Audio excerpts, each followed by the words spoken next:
People whose first relationship was very long term, what weird thing did you believe was normal until you started seeing other people? Honestly, a lack of love. I did some things wrong in my first relationship early on, and my ex held that against me for years on end. Not even anything as severe as betrayal, just me being young, inexperienced, and stupid. She practically used those things as an excuse for us to never be affectionate for a decade to follow. We barely ever had a premarital relationship, hugged, or even touched at all. It was always me instigating any of that, and her only a few times being okay with having it happen. Around the time we were breaking up, I started, in my own awkward manner, telling her that I would like for her to do things for me. I constantly did small things like buying her chocolate or making her hot water bottles for bed, and she never did anything of the kind for me. There was never a back rub, a touch, a gift from a shop, or even a birthday present that was anything more than a sweater she thought looked good. And don't get me wrong, you don't always have to get someone a spectacular present, but it was like this for years.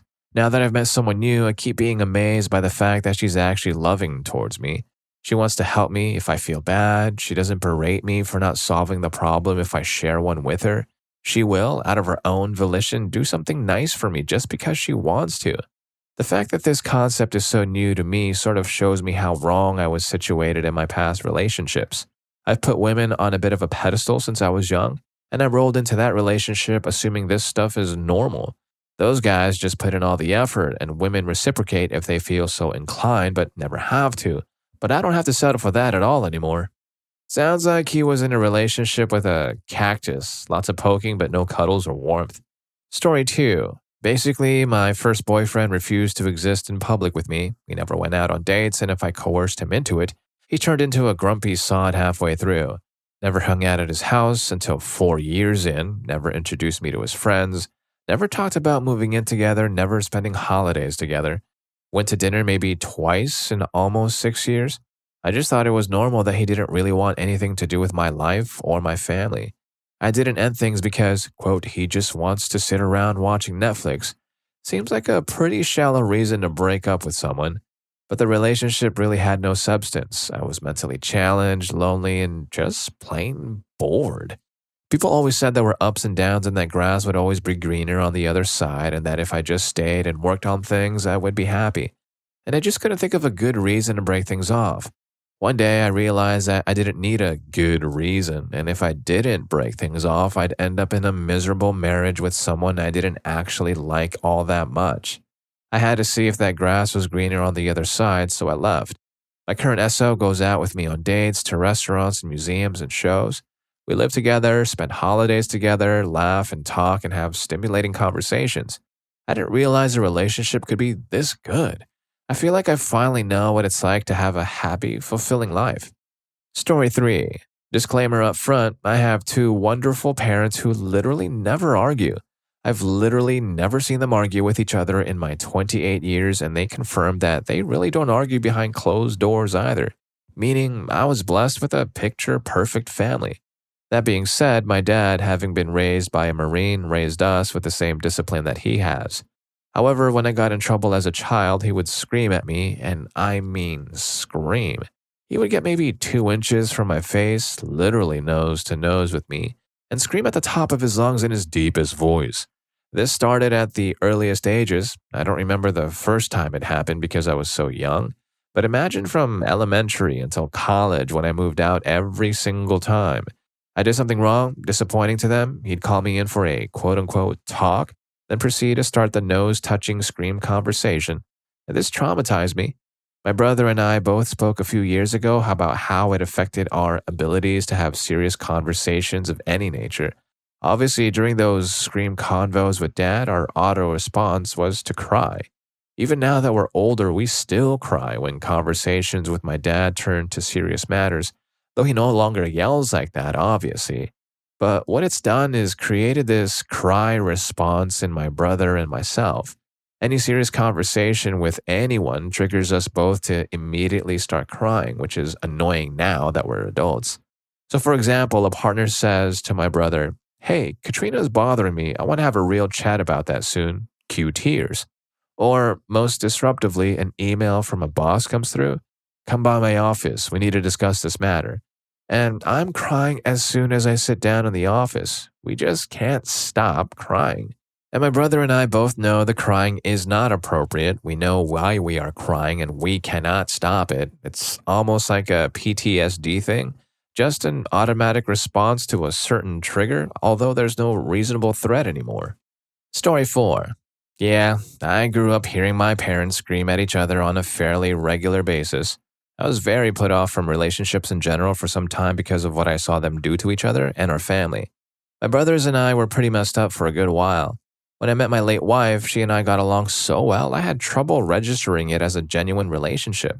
We certainly had our differences and arguments, but if things started getting heated, we'd just take some time to cool off. I actually felt better after arguments because we'd come to an understanding of how the other felt. It was like dating my best friend. Our arguments were actually just like debates. We often used source material a lot when we would get into it. She was also a Redditor, if that provides some context.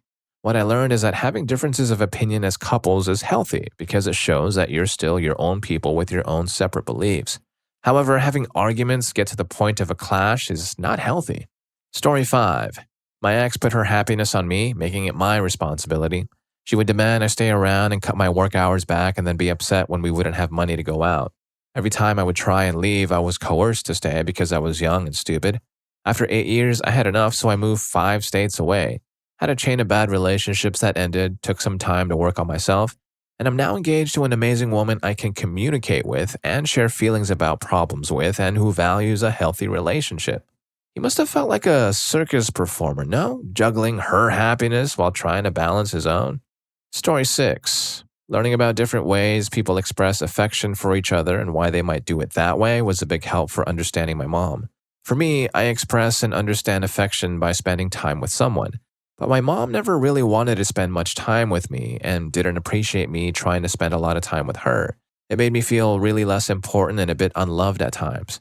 But then I came across this site talking about how different kinds of showing care and found one that fit her perfectly on it. Showing affection by doing things for someone, not with them, but for them, to make their lives easier. My mom had been trying all that time to show she cared by doing little things for me all the time, things I often hardly even thought to notice. And that was probably why she would get so sad when she asked me to do something small for her and then I forgot. Me forgetting to do that small and seemingly unimportant thing probably made her feel unimportant and unloved. Figuring that out has really helped me understand her. Story 7. My ex basically taught me that it wasn't okay for me to be upset about things. Every time I would get my feelings hurt, even when I was upset about something completely unrelated to him, it was somehow flipped around, so I ended up reassuring and comforting him. That was really messed up, and I basically had to relearn how to be vulnerable with my SO. He also had a very solid plan of how he expected me to live my life. Basically, his main goal for me was to have kids and be a good housewife.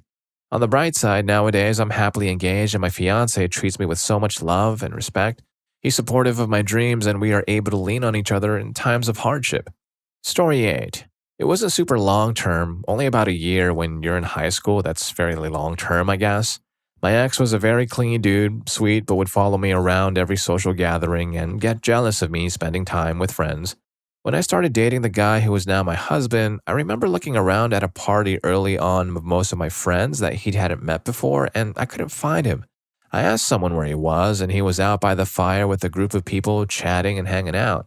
I was astonished that we could just go our separate ways in a social setting, and that was totally fine. We didn't have to be attached at the hip the whole time. When I say he would follow me around, I literally mean he never left my side. And these were parties and things where he knew everyone as well. At one point, my friend was so upset, so I went into a bedroom with her and another friend to talk to her. And within 5 minutes, he came into the room, and even though this was obviously private, he just stood in there. And I did tell him that we didn't have to be beside each other. If you and your partner like to hang out at parties, that's fine, but it was suffocating to me. He was jealous of my friends and complained when I would make plans with them. Honestly, we were young, and he's probably a totally fine dude now. We were just not right together. Story 9. I broke up with my ex last May. I enjoyed my time with her, but she had so many problems, both with herself and at home with her parents. As a good boyfriend, I did everything to be supportive, up to an extent, as she didn't do much to help herself at all on her part. At some point, it starts dragging you down and the relationship just starts falling apart inherently. I ended it on good terms, but I'm glad that I did. My own happiness was starting to suffer as well, and I had no more strength and energy left to argue for our relationship after 9 months, as it was going nowhere. All you can do is to be thankful for the memories at least and move on with an experience for better relationships after. Story 10. I was actually thinking about the future. It was a big thing. Since we got together in high school, there always seemed to be this idea in the back of my head that this was going to end eventually. And because of that, I never really looked at anything like a future together. When we graduated, it was just too comfortable to break up, and even though things were fine enough to say, it was a drag that never ended because I just never really thought of them as a person I wanted to be with forever. It's hard to say when I exactly stopped loving her, but it was a relationship of comfort and convenience more than anything. And when she eventually became unfaithful on me and broke us up, it was still just so easy to get back together on and off after that. I could feel myself falling back into a commitment I didn't want to be a part of. Now it's wild to actually think about a future with my partner. I genuinely look forward to stuff like maybe living together or getting married and seeing the world and all that romantic stuff. Before, everything was more or less convenient, but I had no idea how great it was to actually look forward to potential life events with someone else. Story 11. Ooh, this one is perfect for me because of the way my dad was. I wasn't phased when my first boyfriend ridiculed me for my passions and talents, even when it was in front of everyone. I also thought you had to say that you did not want to be affectionate if you were not in the mood that night before you drifted off. Otherwise, your boyfriend could just stick it in from behind while you were asleep and you couldn't stop him or he'd get really mad. Oh, and I thought I was at fault for wanting to use protection when I had work not too much later on that day because I didn't want to walk around with a mess. He glared at me and said, "We're supposed to get married. If you're really immature enough to let something like that come between us, maybe you're not mature enough for it." I think it's fair to say I was in a bad relationship. It wasn't until I was in my third relationship, the second guy was worse, that I realized all of that was really bad. The pain from that and other incidents in the relationship didn't really give in until I had my realization, which is really weird. Story 12. I grew up in a pretty strict Christian home and was taught that premarital relations before marriage was a sin. My first teenage boyfriend and I were together for 5 years and never came anywhere close to having that. At the time, I thought it was because I was a good Christian. Since premarital relations before marriage were wrong, I didn't want to do it with him. All my friends were either having or struggling not to. I didn't understand this because I didn't have the desire to do wrong, just as I didn't have the desire to hurt people or lie or steal. He and I broke up as our lives went in different paths. My next relationship came in pretty quickly, and it was only then that I realized that I was never really attracted to my ex, which is why I didn't want to do it with him. Story 13. I found it amazing how down to earth, reasonable, and aware I thought I was the whole time. Eventually, it struck me like a brick how naive I was, how I would find ways to justify anything and everything. I was sickened with myself, realizing how each time I was treated like that, I would pat myself on the back for being able to endure the hard times that others wouldn't be able to. Yeah, I thought I was a true Prince Charming who was earning his eventual, inevitable happy ending. Yeah, no. Value yourself more. I do believe that it is possible to find your true love online and maintain a fulfilling and rewarding long distance relationship. But never justify being treated badly, never justify being neglected, and never ever assume that this is as good as you can get. You can't even dream of what you can achieve and who else you'll meet. Story 14. Even though I knew premarital relations weren't supposed to hurt, I thought I was just one of those girls that couldn't get soaked where it hurts. I am not. I was just not physically attracted to him at all, but I thought that was how all couples felt after the honeymoon period wore off. I never dared to look at his body for an extended period of time, and I never felt comfortable being exposed. When we broke up, I thought I was having an identity crisis because I just didn't seem to like men at all. Turns out I wasn't just attracted to that many men. I can now stare at my partner for hours and even just watch him doing earthly things. Story 15. After incidents of his belongings being intentionally broken and even her pulling a weapon on him, and yes, she was his first relationship, me. "I'm sorry, but you really need to get out of this. This is not okay." Him. "Well, sometimes this stuff happens. No relationship is perfect. My parents fought all the time and still stuck together. You gotta work on it." Me. "My mom got hurt by her ex-husband exactly once and divorced him over it. 2 years later, she met my dad, and in the following 35 years, they've barely even raised their voices against each other. Him, well, he got real quiet. Ultimately, he moved to another city to cut off contact from her completely and is a changed person now. I'm a lot happier. Story 16. I texted my then new girlfriend about where I was and who I was with about every 30 minutes. After the third time, she told me that she didn't need to get updates on what I was doing and to just let her know when I got home safe. I remember feeling almost like a weight being lifted off my chest because I didn't have to worry about my girlfriend freaking out if I didn't update her. I learned what trust felt like that night. And isn't it amazing how freeing it can be when someone encourages trust instead of insecurity? Story 17. You shouldn't have to be the only one putting in any effort. My first BF never let me get to know him. It was like pulling teeth to get anything. He knew I had siblings, that I was a closet pagan. I liked experimenting with cooking and a bunch of other things, but I had to basically stalk his socials to learn anything about him. If I asked his opinion on an outfit or basically anything, he didn't care. I never learned what he liked, and I got tired of doing what felt like all this extra work for someone who didn't care about me. Story 18. Actually, truly loving someone 100% isn't as common as I thought.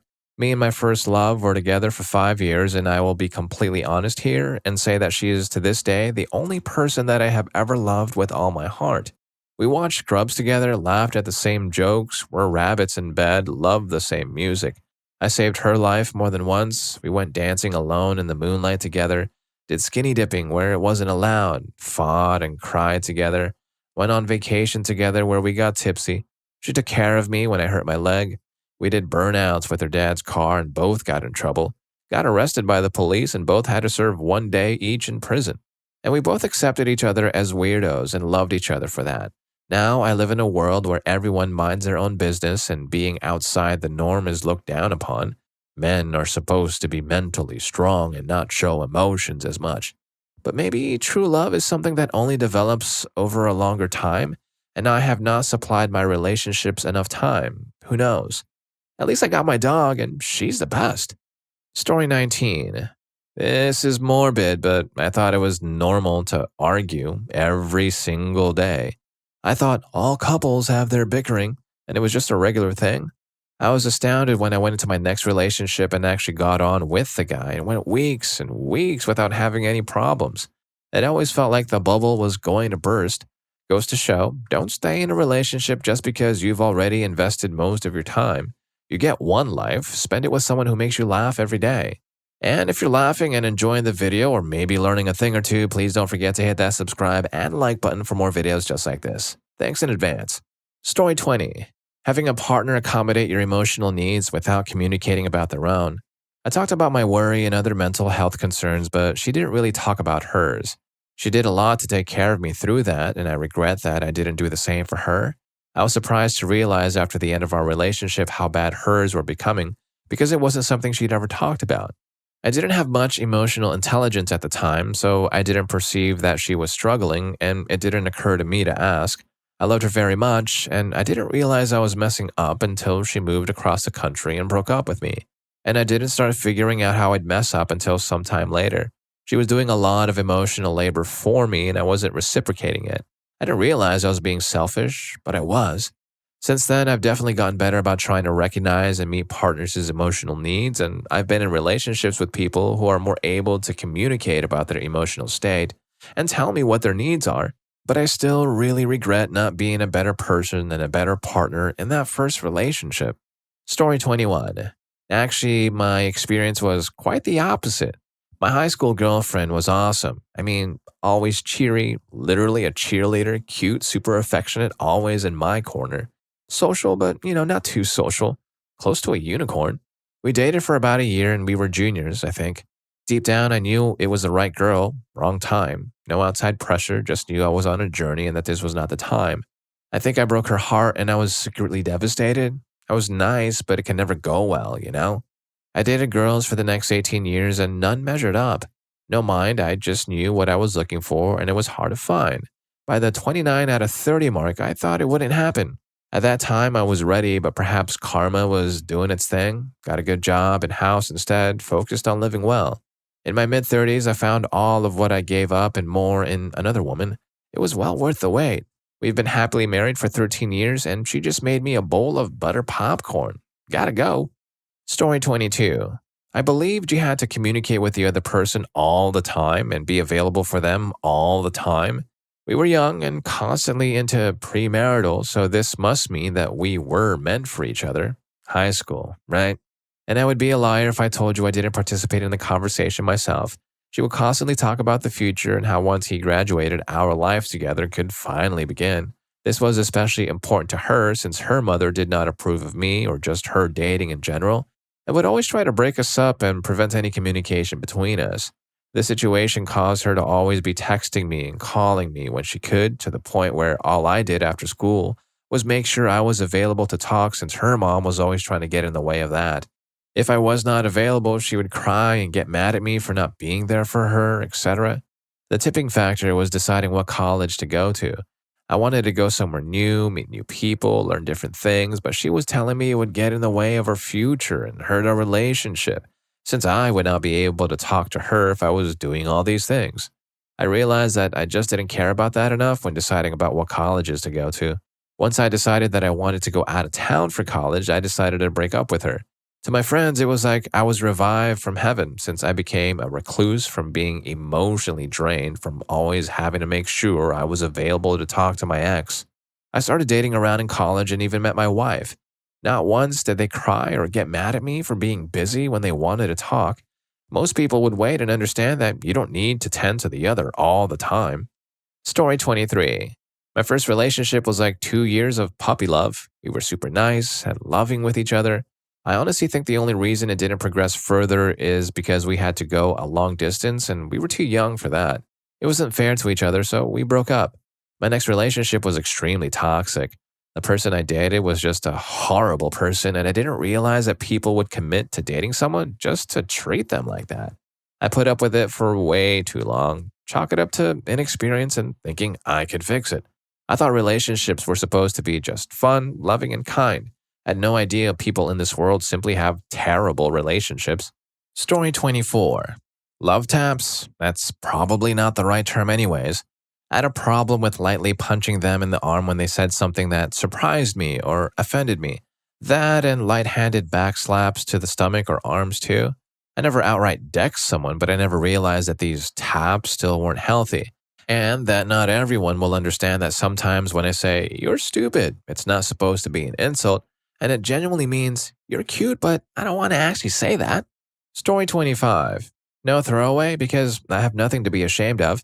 My first real boyfriend was when I was a freshman in college with a man 13 years my senior. I knew that he had been in love with me for years, and at the time I found it charming and proof that we deserved to be together. It is only now, as a 31-year-old woman, that I realize how much the other adults in my life let me down and allowed that relationship to continue or even begin for that matter. The relationship ended when I finally realized that he was trying to dictate what I wore, what I ate, what music I listened to, what sports teams I cheered for. I told him that he was treating me more like a daughter than my own dad did, and I left him on an Amtrak platform while I headed off to a summer abroad. Story 30. I thought it was normal to be alone when walking through the door. We were together for 7 years and even lived together. He never met my friends because he would not come to any party. He met my parents twice, I guess. Never got to know my siblings. When friends met me at our home, he went somewhere else to not spend time with them. Once I went to a friend and came back home late. It was a holiday for men, so a lot were tipsy out there on the streets. I was scared and called him if we could meet at the main station. He was at his friend's and not in the mood. It happened as I thought it. Some group of tipsy guys came near me. They stole my purse and my camera that night. I felt so lost and lonely. With my second boyfriend still going on relationship, it was quite surprising because he wanted to meet my family and friends. We were on a trip together with my best friend and her husband, and it was so much fun. Now I really feel like being in a partnership, and it's great to feel loved and safe. Story 31. Not me, but a friend. They started dating in high school our sophomore year and were together up until the fall after we graduated. He wasn't really emotionally developed when they met. He was a teenage boy who did a lot of sports and ultimately suffered from toxic masculinity, and she wasn't either, but had a plethora of mental problems that boiled down to, "it's never my fault." She really spent years chipping away at him in the name of reversing what she thought was toxic masculinity, until he really didn't have his own personality or interest. It was always a girl and her lapdog. I have my own suspicions that he was used as well as being emotionally manipulated. She's the type to weaponize harm, but I never really found out for sure. I got him into D&D and a couple of podcasts our senior year, and he's branched out since then into his own friend groups. He's had his ups and downs, and I don't think he understands just how much I'm willing to help him anytime he needs to talk. At this point, I just hope that he can rebuild himself into someone he's okay with and grow from there. Story 32. I was with my wife for nearly 20 years. She was my first real relationship. I thought for the longest time that others making stupid type comments and jokes about their wives was just some sarcasm that guys would do when they're together. I just thought it was like when stars get together and quote some movie. I didn't realize until just a few years ago that none of these other guys were being all that sarcastic, and that there was truth in all their minds to nearly all the creepy things they said about their wives. It was like a revelation. All of my male friends hate their wives. I felt so sheltered and ignorant. I still can't comprehend how you'd stay with someone you feel so much spite for or talk about someone you quote unquote love with such venomous and vicious quote unquote humor. Story 33. This is actually an interesting answer from my flatmate. Basically, when he and I met when we were freshmen in college, we bonded pretty well, and so did his, at the time, girlfriend and I. You see, she went to a neighboring university about 45 minutes away. What was surprising was that they were dating 2 years prior to university. I, for one, ended my relationship knowing very well that doing long distance at college was a bad idea, but my flatmate thought he could power through, and that's when I realized his girlfriend is hurting him. So in order to maintain a good relationship, they decided to meet up every weekend. One weekend he'd go to her college and then the next her to him. The entirety of the relationship until they broke up mid-sophomore year was this trade-off. Because of this, he never hung around other people at university, unless it was with him and his girlfriend, which most sane people don't enjoy. Because of this, he made a serious lack of friends during his freshman and most important socializing year of college.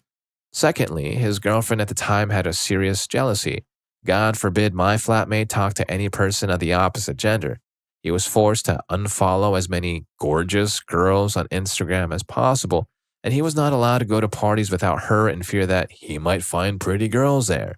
Lastly, they'd argue all the time. And this was the biggest problem. You see, when they were hanging out together in person, all was great, but those 5 days between weekends, it was nonstop argument after argument.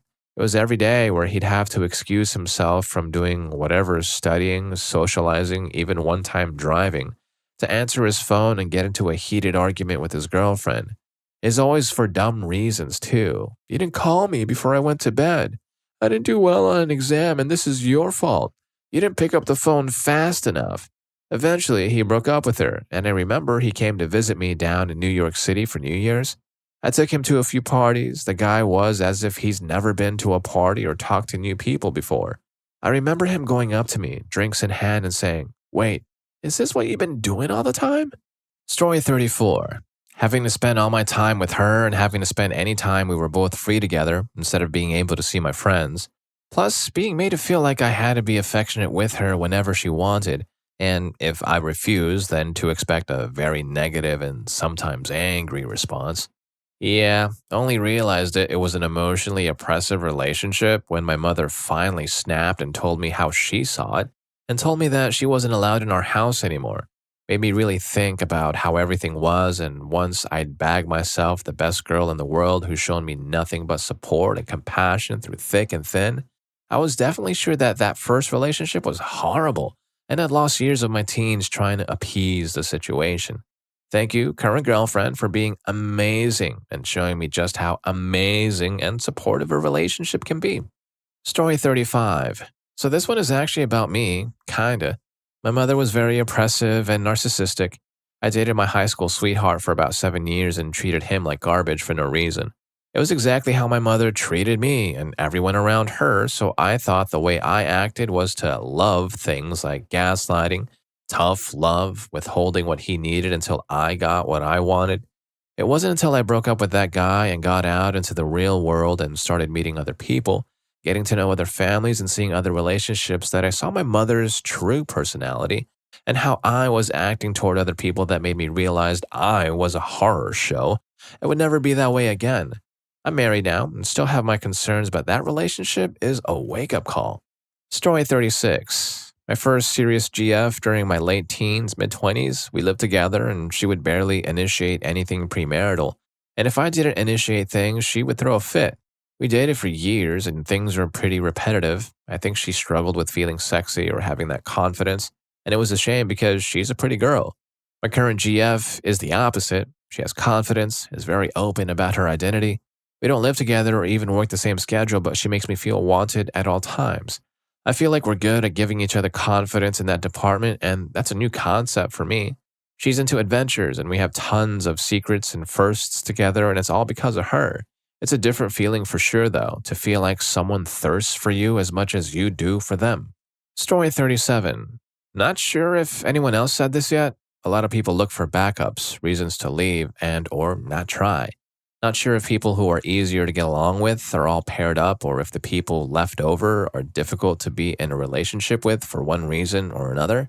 I've just observed that people who cycle within the dating pool are often writing off a relationship before it has a chance to develop. There's an amount of distance that people put between themselves and another person, and it seems rare or just for me to find someone who can be open enough to be invested in someone else more than themselves. I think one of the things that makes a relationship last is recognizing that the way we interpret love is different, and what may seem like a lot of effort to one person may seem like very little effort to another. Take the example of reading. Most of us take it for granted, but anyone who's observed someone dyslexic trying to read the same passage will take significantly more energy and time. A strong relationship will put trust into seeing the other person's work through their eyes rather than just one's own. I think that helps facilitate exploration of a deeper connection. Story 38. Never prioritizing me. In my first relationship, he would be looking at the time and act like being with me was a chore. In my second, he was absolutely ridiculous about letting me into his family life. I was in a show with his mom, half to bond with her, half because it was amazingly fun. She was giving me a lift home from the dress rehearsal and asked me to come for the weekly family dinner. I called and told him, and he said I could only come for dessert. His mom would drop me off, and I would have to immediately start the walk to him.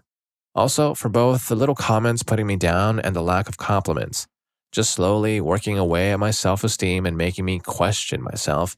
I was always altering myself and my behavior to please them. I always thought I was just expecting too much and being demanding, clingy, needy, etc., etc. My current partner puts me first, will go out of his way to spend time with me, and is always lovely to me. He never hesitates to compliment me and make me feel good about myself, but is also honest about the negative things, just in a kinder way. I am completely myself with him in a way I've never been before. For me, obviously not for a lot of these comments, but again, for me, it seemed to be more about finding someone who wants the same things in a relationship. I found someone who actually loves me, not their idea of who I am or what could be. I'm sorry this turned into a gushing about my partner. Story 39. Spending every free minute together. My first relationship was with a dude who lived a drivable but significant distance away. He'd turn up about 10 minutes after I got home from work on Friday night and stay till Sunday night, or if he wasn't working Monday, until after I left Monday morning. My weekends were all his for the 5 years we dated. Anything we did had to be together, and the few weekends I couldn't be with him, I had to do a whole song and dance of explaining and making him feel better about it. I still sometimes start to justify myself to my current partner when I'm not available on the weekend. Fortunately, my current partner is not needy and reassures me that it's totally fine if I want to go do something alone, or even stay home and do nothing to charge my introvert battery. Story 40. I was in college with this girl whom no one liked, but I do not know what I saw in her. I was a great flirt, and after I got with her, I stopped flirting. She asked me to stop talking with girls, and she blocked every girl from my social logins. To gain her trust, I did what she asked me to. After that, she asked me to stop going out with my friends because she thought they were a bad influence. Being macho and buff, girls used to strike on me in college. She felt insecure, so asked them to never get near me. Time went by, I lost people, friend circle, and totally became antisocial. I had no idea what I was doing, no experience in love at all. This was my first, so I got along with the flow. Everything I do with her, travel, movies, and all. But in her terms, when she wanted, I thought that was normal. When we had an argument, she used to stop talking to me. I found myself nowhere to go, nothing to do, because she cut me off from everything and everyone. Years went by, and I found myself living under her conditions. Yeah, it took me time to realize. Finally, it was just too much for me to handle. I told her to go and never see me again. She cried and begged and then asked my parents and friends to get me back. Everyone was over with her. It took a year break after I broke up to catch up with everything I lost during the relationship. I gained back trust with my friends, made a good circle, studied harder, got a good job, and lived a life. Story 41. Being pressured into an open arrangement was considered normal. He would introduce me to his friends at parties only to reveal later that they were women he was dealing with, insisting we stay despite my discomfort. Making bad comments to my friends in front of me became routine. His idea of love was me chasing after him, keeping FaceTime on 24/7 so he could monitor my dorm, and suppressing any sadness or anger because it, quote unquote, breaks his mood. All of this somehow became what I thought was normal. Story 42. My first relationship lasted an entire decade, beginning when I was just in high school. During that time, I was the kind of guy who could spend hours lovingly stroking my partner's hair throughout movie nights or serious marathons. I took pride in small gestures, always getting up to fetch water or snacks, and I made breakfast for us every single morning for those 10 years. I genuinely believed this was how things were supposed to be. After all, I thought it was my responsibility as the man to care for and provide for her. The first time another woman stroked my hair, I was overwhelmed with emotion and ended up crying deeply, sobbing as if I were releasing pent up feelings I didn't even realize I had. The girl who comforted me was understandably confused by my reaction. Then, when I began dating someone new, I remember the first time she made breakfast for me. I was so moved by this simple act that I excitedly told all my friends that she was the one I would marry, attributing so much significance to that one gesture. Looking back, I've learned an important lesson. It's perfectly okay for guys to be fragile and allow themselves to be cared for. There's no shame in wanting to be nurtured and supported. It's essential to find a partner who not only strokes your hair, but also engages with your emotions and talks openly about them. Embracing vulnerability is a natural part of being human, and emotions play a significant role in our lives. Story 43. Honestly, breakups aren't the end of the world, even if they feel like it at the time. I dated the same girl for most of my high school years, and when we finally broke up, I thought it was the worst thing that could possibly happen. I coped in really unhealthy ways, letting the breakup seep into every aspect of my life. Looking back, it seems so stupid and obvious, but back then, it truly felt like the end of everything I knew. Over time, I realized that being alone didn't have to be a bad thing. It took a lot of therapy and hard work on my part, but I eventually learned that my happiness didn't depend on having someone else by my side. And once I accepted that, life became much easier. Now, 12 years later, I'm happily married and grateful for the lessons I learned along the way. It's amazing how much growth can come from the hardest experiences, and I wouldn't trade my journey for anything. Folks whose long-term relationships or marriages ended, what surprised you the most about suddenly navigating life as a single person again? This is my perspective from the flip side of a similar relationship statement as the guy. This is something I think my ex-wife would have said, but it's also something I tried multiple times to convince her that she could do. I think I would describe it as she had convinced herself she needed me to do those things. After we divorced, she bought a house and sent me an email that said, "You'd have been proud of me. I did set up the Wi-Fi." I read the email and it felt heartbreaking that after all of that, she still hadn't taken that step. I completely ignored everything else in the email, and my entire email response was, "I don't know if you realize this, but as someone who knows you probably better than anyone else, you sell yourself short a lot more than you should. I never married a stupid or incapable woman. I married a fully capable woman who had everything in her already to succeed and excel. You're hardworking, smart, and way more capable than you realize. And the sooner you accept that as truth, the better off your life will be. You can do way more than what you think you can. And you've known this all along." That was one of the biggest, most hurtful realizations I had while we were together.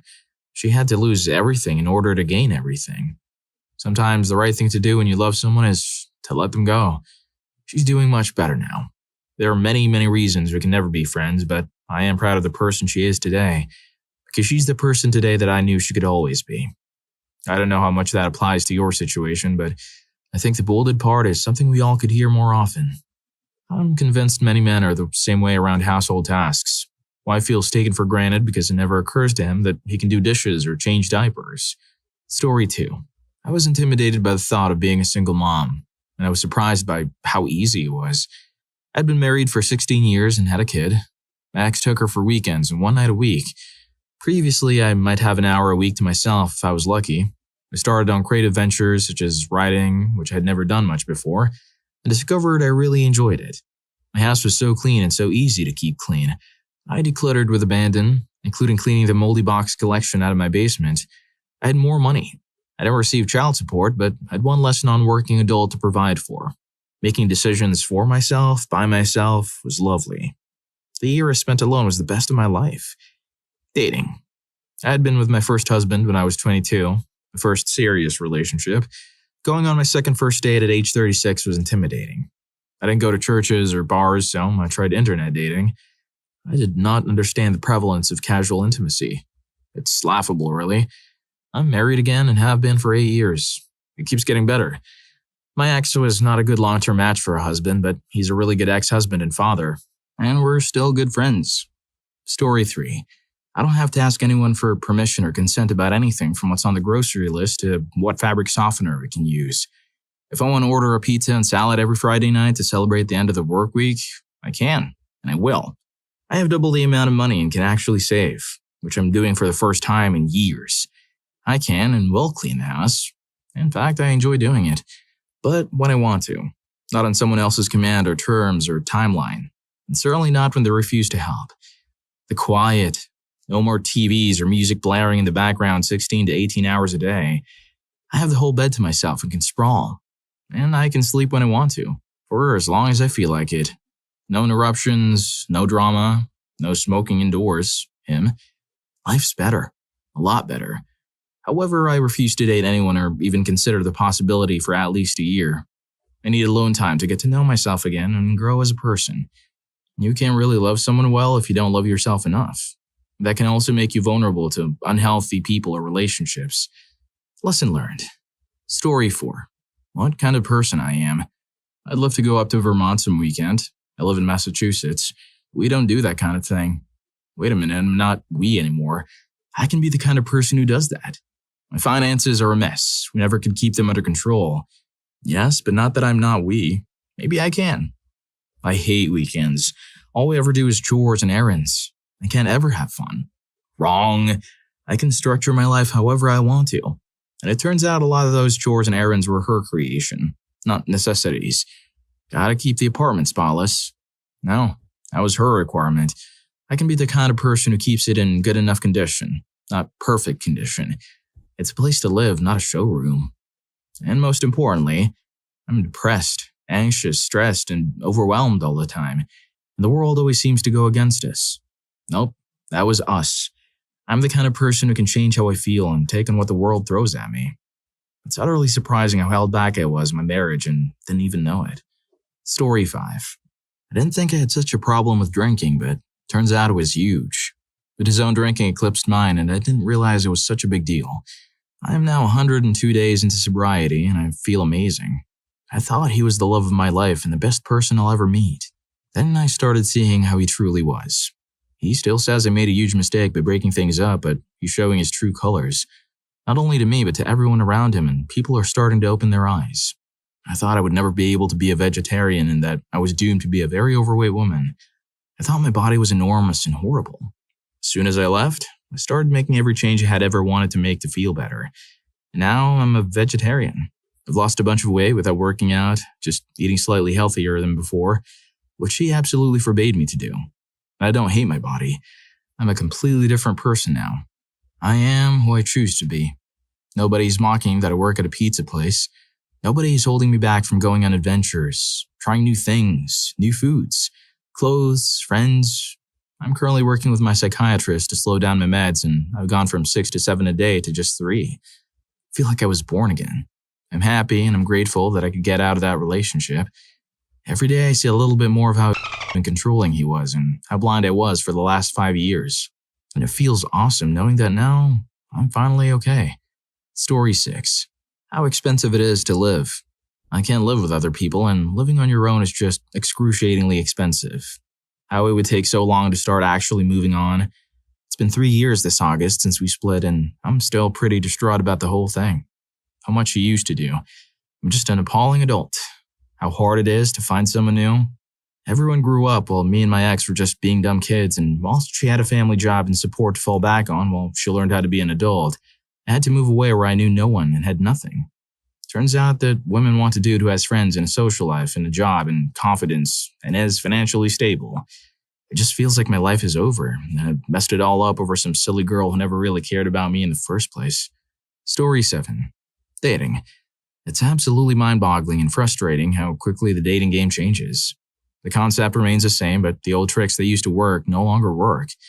I wasn't married for ages, and in the short time that I went through my marriage and into my divorce, the dating scene had evolved. When I met her, it was still the go out and meet people phase. When I was single again, it had evolved completely to online dating. Now it's apps and swiping and things of that nature. It's no longer the wholesome act of actually meeting and talking to people. You're judged before you even get a chance to represent yourself. It's print and a picture that gets you a date now, not actions and personality. If you're lucky enough to get a text, then it goes into messaging before you even get to hear what this person sounds like. And hopefully, she's being honest about what she actually looks like. Because let me tell you, there have been a few surprises there too. Guys, if you don't like online dating, then don't do it. The bars, clubs, restaurants, zoos, museums, gyms, dog parks, beaches are all still there. Story 8. I went from dating pre-apps to post-apps. It was the worst thing. Somehow, in the decade between 2005 and 2015, people had nearly entirely unlearned social skills. Also, people were so inauthentic because to date successfully, a glossy social media presence meant more than actually being a better person in real life. The amount of people I met that were totally different from how they presented themselves online was incredible. People were never so phony before. Before, I would meet people naturally, through social connections or random encounters. Then I realized the world had flipped upside down. Talking to a stranger in a bar or some other social situation was treated as suspicious or creepy. But any kind of online contact, no matter how odd or weird, seemed acceptable. Say hi to someone sitting next to you in a pub and their friends would act as if you had done something inappropriate.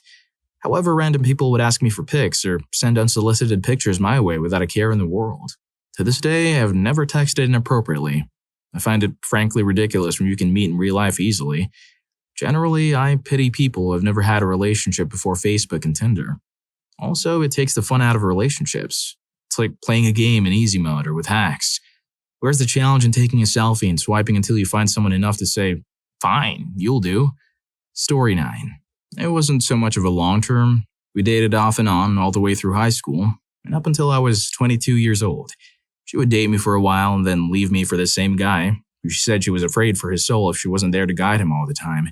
She broke my heart so many times, and I became one of those guys that looks for something wrong with every girl after her, so I wouldn't get attached and then hurt.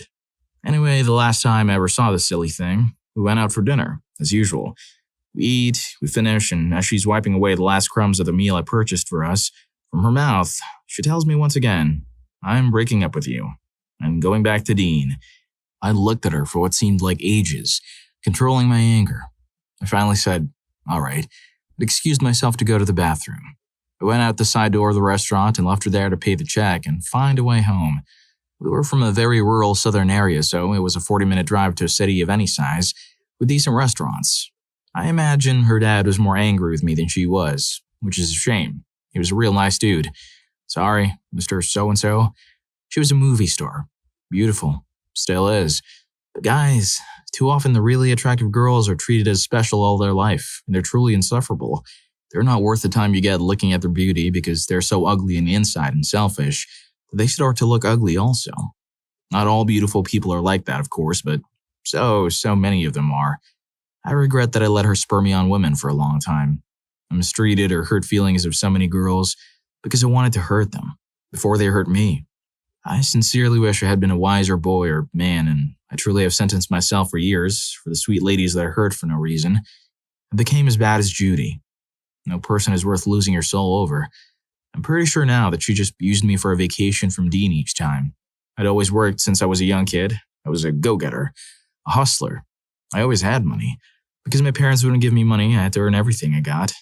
This was in the 70s. She would call me up crying, begging me to come and get her and take her away. I would always relent and forgive her. I told her once, towards the end, that Dean was a bum. he was always going to be a bum. That if she hooked a rag into his team, she was going to live in a mobile home all of her life. With him on welfare, you're never going to have anything. You're going to have a scramble for every little thing for your child. All of this came true. Every single word I told her. I take no satisfaction in being right. 40 years of time passing tends to give you a little perspective on the human condition. Her daughter did almost win America's Got Talent. Seriously. They lived off of what their daughter made for singing since she was a child. Dean never worked much. Their daughter is still supporting them. Story 10. Sort of a story of my life in response to this question. I hope that's okay. I was in a long-term relationship for around 5 years, and it was rough at the end. We dated from high school into college, and those are years where you're meant to find yourself. But we instead grew together. He was a special person to me, but he triggered my anxiety.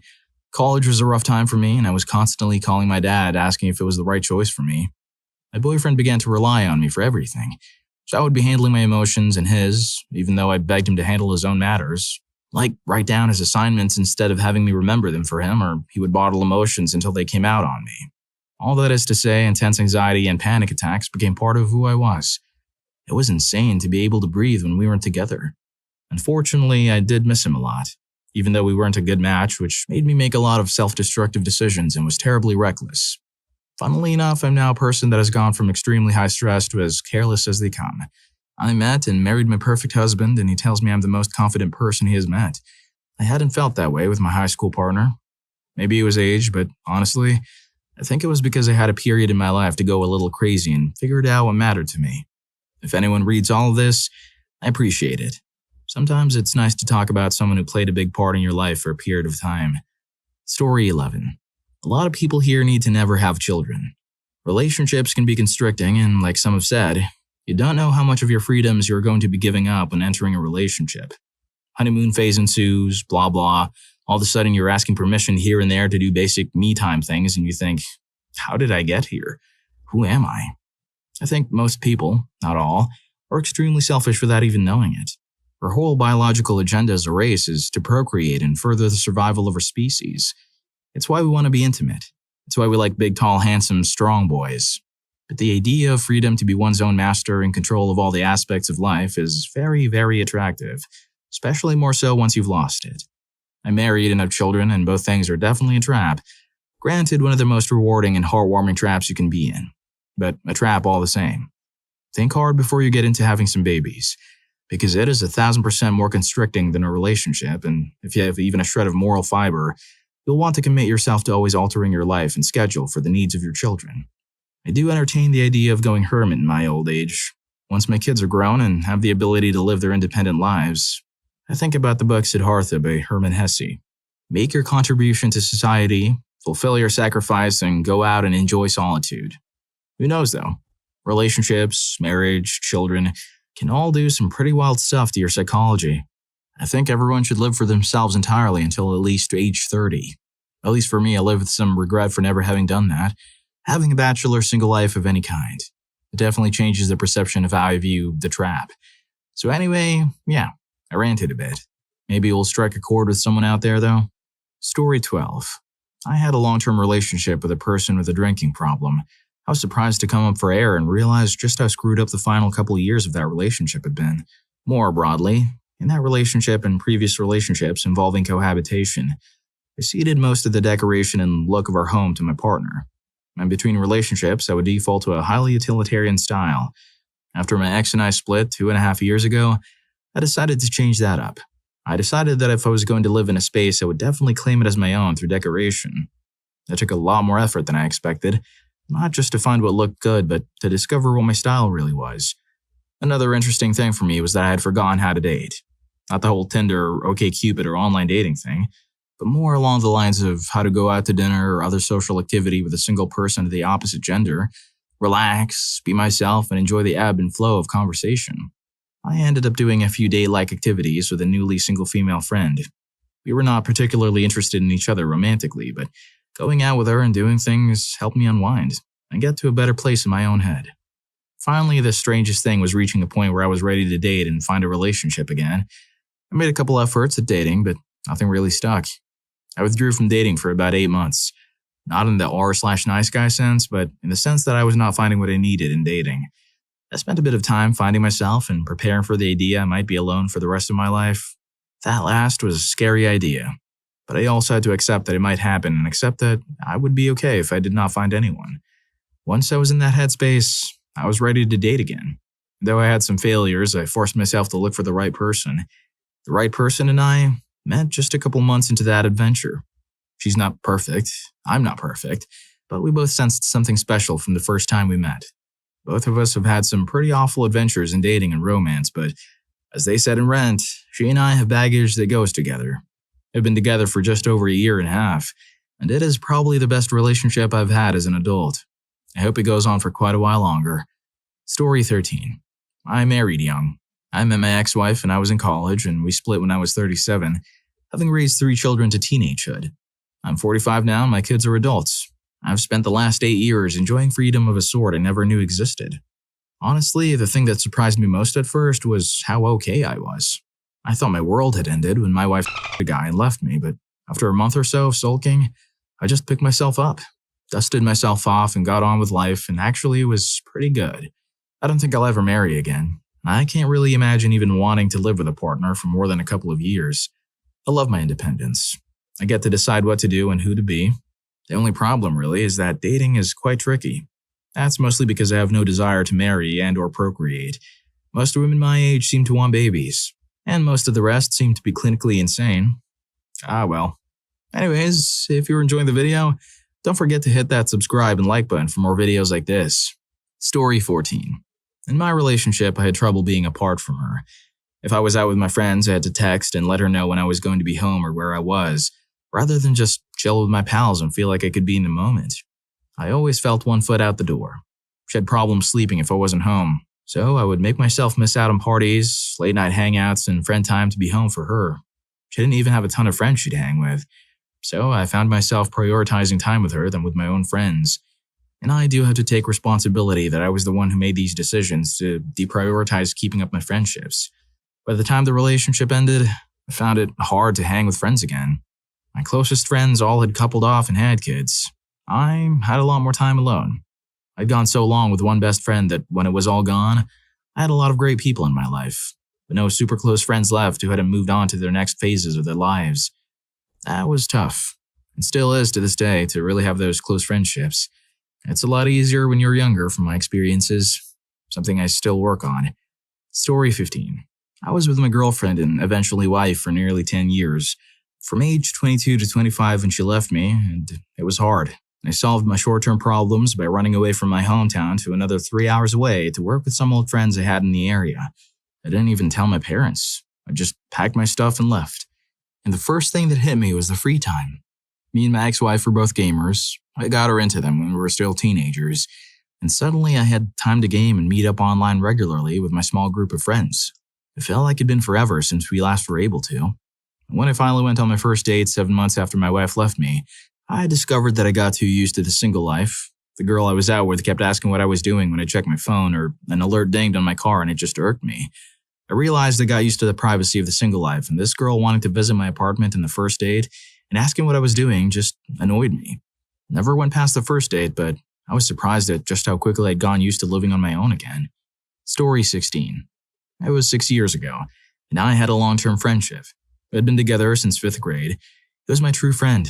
I knew his family well and vice versa. We knew everything about each other. We were like brothers. Both of us were not straight. I came out first, and like a year later, he did too. We went through tough times, like when my grandma passed away, then his dad, and then the worst news I've ever received was when he told me he's HIV positive. I was super supportive. I helped him buy special medicine in Mexico, as retrovirals are not given by the government. One day out of the blue, he contacted me in Messenger and said he doesn't want me to contact him anymore. He didn't want to know anything about me, practically ending everything there. It was horrible knowing the person I most trusted, loved, and cared about I felt vulnerable. Still feel. The time it hurt the most was when I got a date and I was so happy. I wanted to tell someone and I automatically dialed his number. I wanted to tell him the good news, but when I realized what it did, I hung up fast. After that is when I started to feel alone, even if I had a partner. For me, it's hard to forget 14 years of my life. I really feel like I lost a brother. Looks like his old friend decided to take the out with the old, in with a new approach to life. And by old, he meant him. Ouch.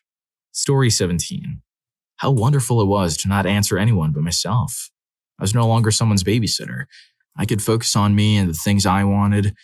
I used to do everything for my ex, including making sure his homework got done and turned in, making sure he showed up to work and got to and from work, taking him to soccer games 2 hours away every Sunday for 40 Sundays out of the year, making sure he got fed, making sure he showed up to family events, and making sure he got to doctor's appointments. It was so nice to break up that almost all of my anxiety disappeared. I was asked to not speak to other males in our relationship. I stopped hanging out with all of my friends. I let myself go in a personal sense to make sure he had everything he needed in life because I didn't want to be with a failure. Now I'm happy. Story 18. I realized how much my personality had negatively changed from being with a horrible person. I was a completely different person. I had to completely rebuild myself in my entire life. I'd neglected myself and driven my own life into the ground. I realized I had developed no hobbies or lost them. I'd just been consumed with making them happy. I realized there were a lot of things I liked that was made to believe I didn't like. I had so much less anxiety, inconveniences, and mental turmoil. I felt single when I was with that particular person. I'm hoping my next relationship will allow me to keep my individuality and maintain a good balance. Developing healthy habits within yourself, life, and making sure you pick a healthy person next time is challenging, especially after so much mistreatment and being made to believe you had tons of issues. It's very refreshing, though, to finally feel normal, happier, develop hobbies and a personality. Story 19. I'm actually going through this right now. My fiancé of 3 years left me in December. It was kind of out of nowhere, but also wasn't. That part is really hard to explain. It's kind of turned my life upside down. The hardest part isn't even losing her as a significant other. It's that, for me, our lives were kind of intertwined. We were in an international relationship, and it'd only been a few weeks since she went home for her 8th visit to my country, and she told me she couldn't do the distance anymore. I'm sure there are other reasons, but I'll probably never know what they are. I learned how to quickly go between the metric and freedom systems quickly, and still have to remind myself that I don't have to adjust for the time difference anymore. I was used to her being up way before me on days when I work early, so I knew I could call her on the way to work, just little stuff that suddenly isn't so little when you realize what it meant to you. At the same time, during the last visit, I started to develop some unusual health issues. Turns out it is stemming from a serious condition under 2 of my teeth and has potentially been messing with my brain, causing me to do all kinds of crazy stuff, especially in my sleep. Dealing with that has honestly helped me, in a bizarre way, to get through the whole thing. As right now, I need to be concerned with not ending. I'm on a bottomless prescription of antibiotics and have surgery scheduled for March 4th. That tends to keep one's mind pretty busy. So it is bad, but it could be worse. Whatever things in the relationship you took advantage of and didn't think twice about, those will hurt the worst. Having someone not love you as an abstract anymore is way easier to deal with than the person you texted every morning for years not responding anymore. Story 20. It was them not living directly in constant stress. Don't get me wrong, it was sad, I was devastated, and heartbroken. But ultimately, that relationship was literally draining me. Carrying around someone else's secrets, walking on eggshells. It went from lying and gaslighting to full-on mistreatment by the end. I still live in fear, and I wonder if that will ever change. But I don't go to work crying anymore or get nasty text messages calling me names because he didn't wake up for work on time. By the time that was over, I felt broken because I watched this person just devolve into trash. I had no respect for him, and he was full-on mistreating me. I know a couple of things now with absolute certainty. I'd rather never be in a relationship again than be in that one again. I don't anymore want children, and I'm not ready to give up. Truth be told, I'm not very likable or much of a people person, so really maybe relationships aren't for me. I don't know, there might be something else. I guess I still have to figure that out. I stay busy, work full-time, single parent, go to school as well, so I don't have a lot of time. I'm forced to keep moving, which is great. I pray it pays off. Story 21. Honestly, I'm still reeling pretty badly about it. A 4-year relationship ended last year. What surprised me the most is how much I hate sleeping alone. She used to sprawl out and I'd have to constantly move, and at that time I was so annoyed by it. But now that I sleep alone, I realized how much I love having someone next to me. And honestly, as time goes on, it just gets harder and harder. But to stray away from the pity party a bit, I think just how hard it is to meet people. I don't know if that's due to my outlook and how I've been spending my time, but I forgot how hard dating was. For context, I'm 27. Something positive, though, how much better my diet is and how little I now overeat. We used to pig out and we're constantly eating out, But now that I'm alone, I don't snack as much, eat at more reasonable times, etc. Another one is how liberating it was. I realized how much energy I was putting into making someone else happy that I forgot about my own needs. Now I can say, without any sarcasm or existential spite, how happy I am that I focused on myself. I now have a stable job that I love, a place of my own, financial stability, and time to myself. I wasn't able to do that with my partner. I was only with her for 4 years, but that was still a long time where I wasn't actually happy with my own life. I always had to think of everything as us and what is our life like. Now I get to think about what makes me happy and what I want my life to be. You only get one chance, and I don't want to waste it. Story 22. When my last serious girlfriend broke up with me almost a year ago, it felt as if a giant weight had been lifted off my chest. A weight that I didn't know existed until after it happened. I felt free. I didn't have to endlessly try and please someone who couldn't be pleased. I didn't have to spend all my time making someone happy who continuously made me feel unappreciated. I was able to once again go out and do my thing. I read, watched sports, and hung out with friends. How relaxed and at ease I was. It was like a weight lifted from my shoulders because she was always mad about something. I had to walk on eggshells around her. On my own, I was able to go anywhere I wanted, whenever I wanted, without her accusing me of cheating. I could stay up late without her guilt-tripping me into lying in bed next to her wide awake and able to sleep. I could go for a midnight drive and park and watch the stars without worrying about upsetting her. The total freedom made me realize how much I allowed her jealousy and insecurity to dictate my choices. Being single over the past year has been great, and I'm not willing to give it up anytime soon. I've moved to a bigger city and went out on a trip to Asia since the breakup. Every day has felt like a new adventure. I've been lucky enough to find a relationship where I still have freedom. She understands if I need time to myself and doesn't get jealous or insecure because she knows who I'm coming home to. Her. There's no time in life to deal with jealousy. Word of advice, find happiness in yourself and enjoy your own life. Worry about someone only if they can supplement your happiness and make your life even better. Find your own happiness first. Story 23. I'm there right now. Wife of 35 years. My first girlfriend, truth be told. Walked out 2 months ago because of, well, call it issues, existential crisis, whatever. She just reached a point where she couldn't deal with me or the kids and moved out with some other guy. She's not doing well, and I'm worried all the time about her. Stay in touch, but she's barely coping, not improving or feeling any better so far. The mere thought of meeting me makes her ill. Nausea, stomach pains, vertigo. It's like I've been converted to antimatter all of a sudden. She refuses to help. I'm giving her time to fall on her feet and start dealing with whatever is eating her, but I'm not optimistic. And I won't wait forever. I'm not getting younger. And the other guy, I'll have to admit I have trouble stomaching. I loathe him like leprosy. I believe he's taking advantage of her. So where does that leave me? I'm still open to her coming back if she can work out her issues, but I'm also opening up to the possibility that she may not. Either way, I've obviously acquired traits and made decisions which make living with me difficult, so I'm working on those. Yes, I judge myself, constructively and critically, and change. I'll have to work out my wants if I want to be livable, whether my wife gets her life together and considers coming back, or whether I find another woman to rebuild my life with. But here's the thing. I'm taking control of my life and improving it, while what my wife does, or not, is entirely out of my hands. That is liberating in a way. She'll come back, or she won't, and there's nothing more I can do about it than to stop the fall rains. So I might as well concentrate on what's ahead of me, and make the best of it.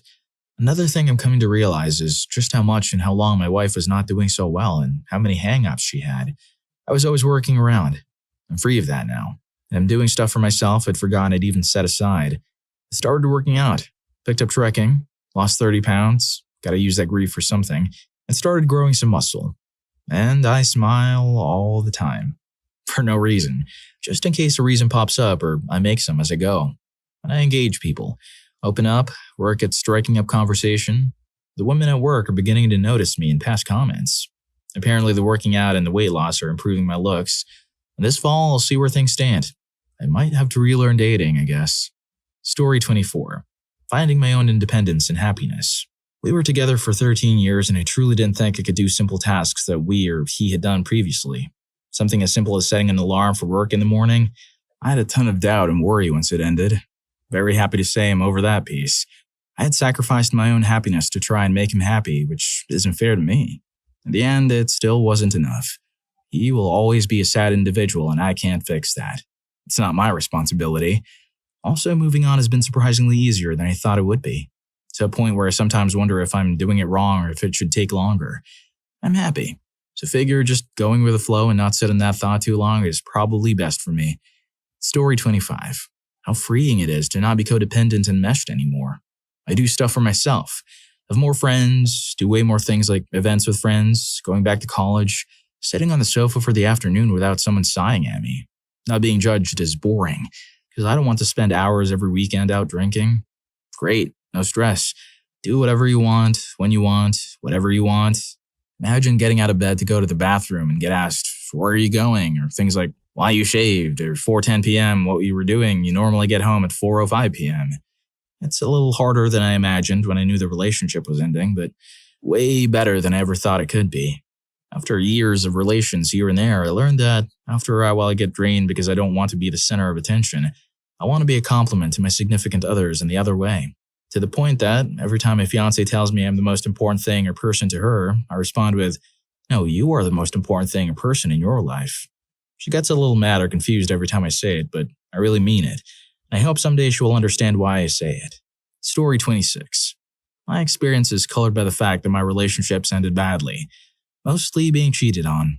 The biggest surprise was how freeing it felt and how easy it was. I could sleep in, stay up late, eat when, where, and what I wanted. None of my decisions had a second person to consider or pander to. If I wanted to do something or couldn't afford something, I had no other person's feelings to consider. Certainly, there were an uncomfortable space left by my ex's absence. While freeing, that comfortable presence can be very nice and reassuring. There were a lot of positives, but I was surprised by how much I missed physical affection. Before I was with her, I had convinced the world and myself I wasn't a touchy-feely person. With her, we were almost always touching. Story 27. When I officially ended my relationship, I felt like I finally got my life back on track. I realized how much of my time and energy I dedicated to his life and his goals and plans. Once I left, I became consistent with my strength training. I graduated with my degree, finally, and I had to completely clear all the old energy associated with that old chapter of my life. My life drastically transformed. I got a new job, an amazing new position. Now I'm moving to a different city in my state and it feels brand new. Life feels refreshed and focused on myself, finally. Story 28. I made my life as busy as possible to prevent spiraling. I was in grad school at the time, and I ended up getting a full-time job after the breakup and moving to a new city, all while continuing my degree. I didn't really have time to feel bad for myself because I had so much on my plate. Also, when I'd get really down, I'd browse public dating profiles on sites like OkCupid or POF. I didn't have an account because I had zero interest in actually dating anyone, but it helped to find profiles of people that made me realize that there are other people I might be compatible with who aren't my ex. I also took a long, hard look at myself and realized I didn't really like who I'd become in that relationship. I made a list of things that I could do that would get me closer to being someone I was proud of being. It helped to give me some concrete life goals that didn't revolve around my former relationship. It took a long time, but eventually the weeks where I felt hopelessly depressed came further and further apart. I still think about my former relationship from time to time, but I can recognize all of the flaws that made it untenable. I've moved on now, and I found someone who is a much better person than my ex. Finding someone else to focus those interests on also helped to shut down the last remaining bits of sadness I had over the breakup. Story 29. First, how much of a relief it was. The real break was when I stopped trying to figure out or think about what she was feeling, or what she would think about anything that I did. It was a huge weight off, like a whole analytical process that no longer mattered. Second, that she was fine without me, and actually a decent person. And so was I. That I could do everything on my own. I was super codependent to my ex and totally lost myself in the relationship. The other side of that is that I was the one doing everything for the majority of the time anyways, because he'd take forever to do anything I asked. So I would just do it. I felt unsupported and alone, and by the time I left, I felt like I was less than a roommate in my own home. Afterwards, I was freed and felt less alone than I had in years. I took the time to rediscover myself and learn who I was again. This took longer, of course, but realizing that we were both good and fairly normal people who were actually better when apart, that was a good thing to know. We get along now like old friends who don't need to talk every day or week, but who know each other well enough to have some mutual respect, in spite of everything. What ended the relationship you thought would last forever? Ours was a story that seemed like it came from a movie. I saw her in the halls of my high school and fell head over heels for her. Our first day was December 6, 1997. We dated in high school. She said that from the first time she saw me, she knew I was going to ask her out. After high school, I ended moving away to a different country and we lost touch. Years passed and we both dated other people and each had marriages that ended in divorce. One day I was on Facebook and I decided to search for her and lo and behold, I found her. I sent her a friend request, a message to make sure it's the right person. She answers within a day and we start talking again. It's like we had lost no time at all. Like we just saw each other the day before instead of 15 years passing by. We start talking every day, messaging each other while at work and video chatting at night. Friends are saying it is the happiest that they've ever seen either of us. After a few months of chatting, she comes to visit and says she wants to move to where I am. I asked her if she's sure, and she said she has never been more sure in her life. We both know that we want to spend the rest of our lives together with each other. She moves in and everything just clicks. All my friends fall for her because she's amazing. We start going on road trips and having adventures. There isn't a week that goes by that we aren't doing something adventurous. We talk about what type of house we want, how many kids we want, at least 2, and what their names will be. To celebrate our 1 year of living together, we plan a super fun road trip. Well, in Niagara Falls, I proposed to her and she says yes. There's no doubt that she would say yes. That was June 19th, 2016. We started planning our wedding. It is going to be December 6th, 2016, the 19th anniversary of our first date. Nothing big or fancy, just something fun with all of our friends to make it official. I come home from work early one day and she meets me at the door with a kiss and a hug, asking how my day was. We're making plans for the evening when she starts complaining that she isn't feeling good. She gets up to go to the bathroom and collapses in the hall. I rush over to her as she begins to have a seizure. I call 911 and it seems like forever for them to arrive. They work on her, but there's nothing that they can do. Met in high school, lost contact for 15 years, 3 weeks after getting engaged to the girl of my dreams, and now I have nothing. Oh, I definitely did not see that coming. I'm sorry, man. Story 2. Not as long as some of these, but the first time in my 25 years I've been swept off my feet. She was the girl of my dreams. Gorgeous, smart, kind, funny, charming. Literally everything I could want in a person. I thought I'd loved others before that, been engaged, but I never experienced feelings like that. I've been with girls that I could see myself being with forever, but when I was with her, the only thing I wanted was to grow old with her. I always thought that the whole the one thing was BS. Then I met her and I couldn't imagine someone more perfect for me. I genuinely believed for the first time in my life that there is someone on this earth that I was destined to be with. I remember the weekend before it went downhill, she intoxicatedly texted me saying that she thought I was the best person she knows. I was blown away that someone as amazing as her could see that much in me. Then my ex got something in her mind to make her mad. She told her I was a cheater, liar, among many other things, all untrue. In the end, she said she didn't believe it, but couldn't be sure. 8 months later, and here I am, intoxicated in Alaska and only thinking of her while she has her adventure in Europe. Oh, 2 heavy stories in a row. Story 3. She started getting cruel, both mentally and physically. I mostly kept to myself, didn't tell anyone about my cruel relationship until I told a close personal friend. I was told to leave her, but silly me didn't want to leave her because I really liked her, until one day she slapped me in a crowded area. Everyone saw and I was just devastated because it was really embarrassing. So when we got home, I told her I wanted to leave her. I was really calm about this, even after what she put me through a mere few hours ago. She starts screaming at me, calling me good for nothing, a wuss, that I should end myself, and her favorite line, "I'll never find someone better than me." I got really angry after she said that final line.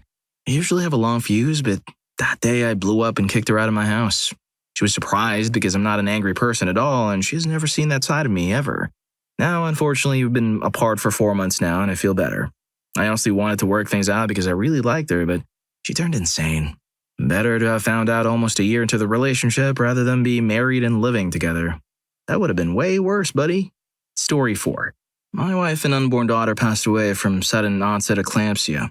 A fair portion of women will experience preeclampsia during pregnancy, and their doctors will monitor them to make sure it doesn't escalate. A small portion will actually become eclamptic, which is dangerous for both mom and baby. That doesn't mean their fate is guaranteed. My wife had a rare case, one that came so quickly there were no warning signs. On Thursday, her doctor appointment was perfectly normal. By Tuesday, she was eclamptic and passed away. Up until that point, she had a perfect pregnancy. No gestational diabetes, no rapid weight gain. Heck, she barely had morning sickness. In 2 days, it'll be 8 months. I'm sorry, man. Story 5. I wasn't in love and neither was she, but we were best friends. We were both in high school and we were really close. Like, talk every day, hang out for hours every week and on the weekends, finish each other's sentences kind of close.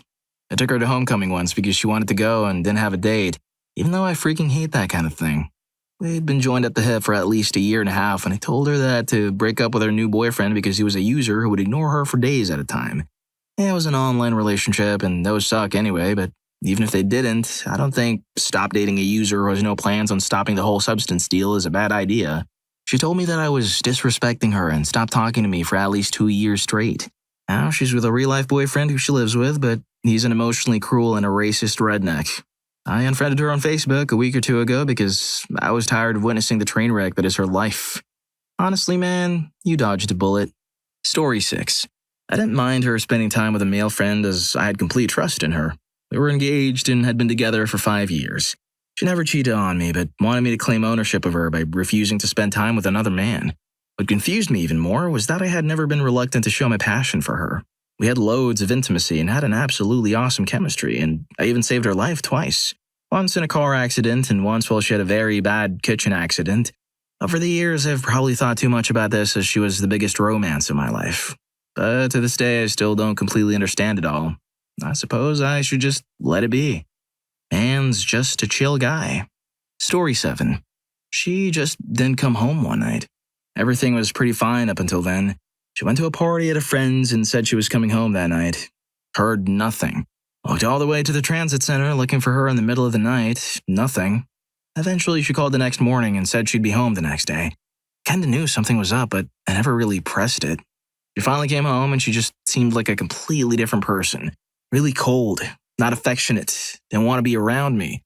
Eventually, I got tired of it and asked her point blank what her deal was, and she admitted she cheated on me. Instead of being mature about it, she told me it was because I was going nowhere in life. Because I worked a job with no desire to work somewhere better and I wasn't going to college.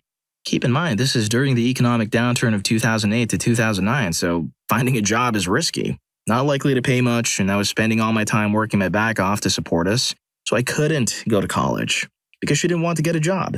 The whole thing pretty much turned me off of relationships for a good 5 years after. I had flings and such, but wasn't really interested in anything serious. Story 8. Religion. When I was a younger man, a girl and I were head over heels for each other. One night religion was brought up, Mormon, and we started to lightly discuss it. I knew of her family's religion and I had attended church with them a few times. I just felt it was part of her and was naive to think it ends there. Hours later, it was made kind of clear that I'd have to become Mormon or expect my relationship to cease. When I looked to her for support, she took the side of her family. Being young and never really introduced to the power of people's faith in this way, I launched into a 6-month episode of learning as much as I could about Christianity, the LDS Church, and opposing views to both. While I tried to remain objective, I simply couldn't find truth in it for me. It caused a great rift in our relationship, and it ended not long after. We tried to secretly rekindle sometime after that, but then she left for school in Provo, and she found her future husband a short time after. All that wasted time and effort, man. Story 9. His cousin mistreated me. Then he tried to hide it. Of course, he'll say it went crazy, but it was just downhill from there. The people asking, no, I did not go out on a date with him. His long-lost favorite cousin was in town. We all hung out. My boyfriend's older brother was kind of a schmuck, so when I met another family member of his that was really nice and interested in me, I was excited that I had the direct approval of one of his clan.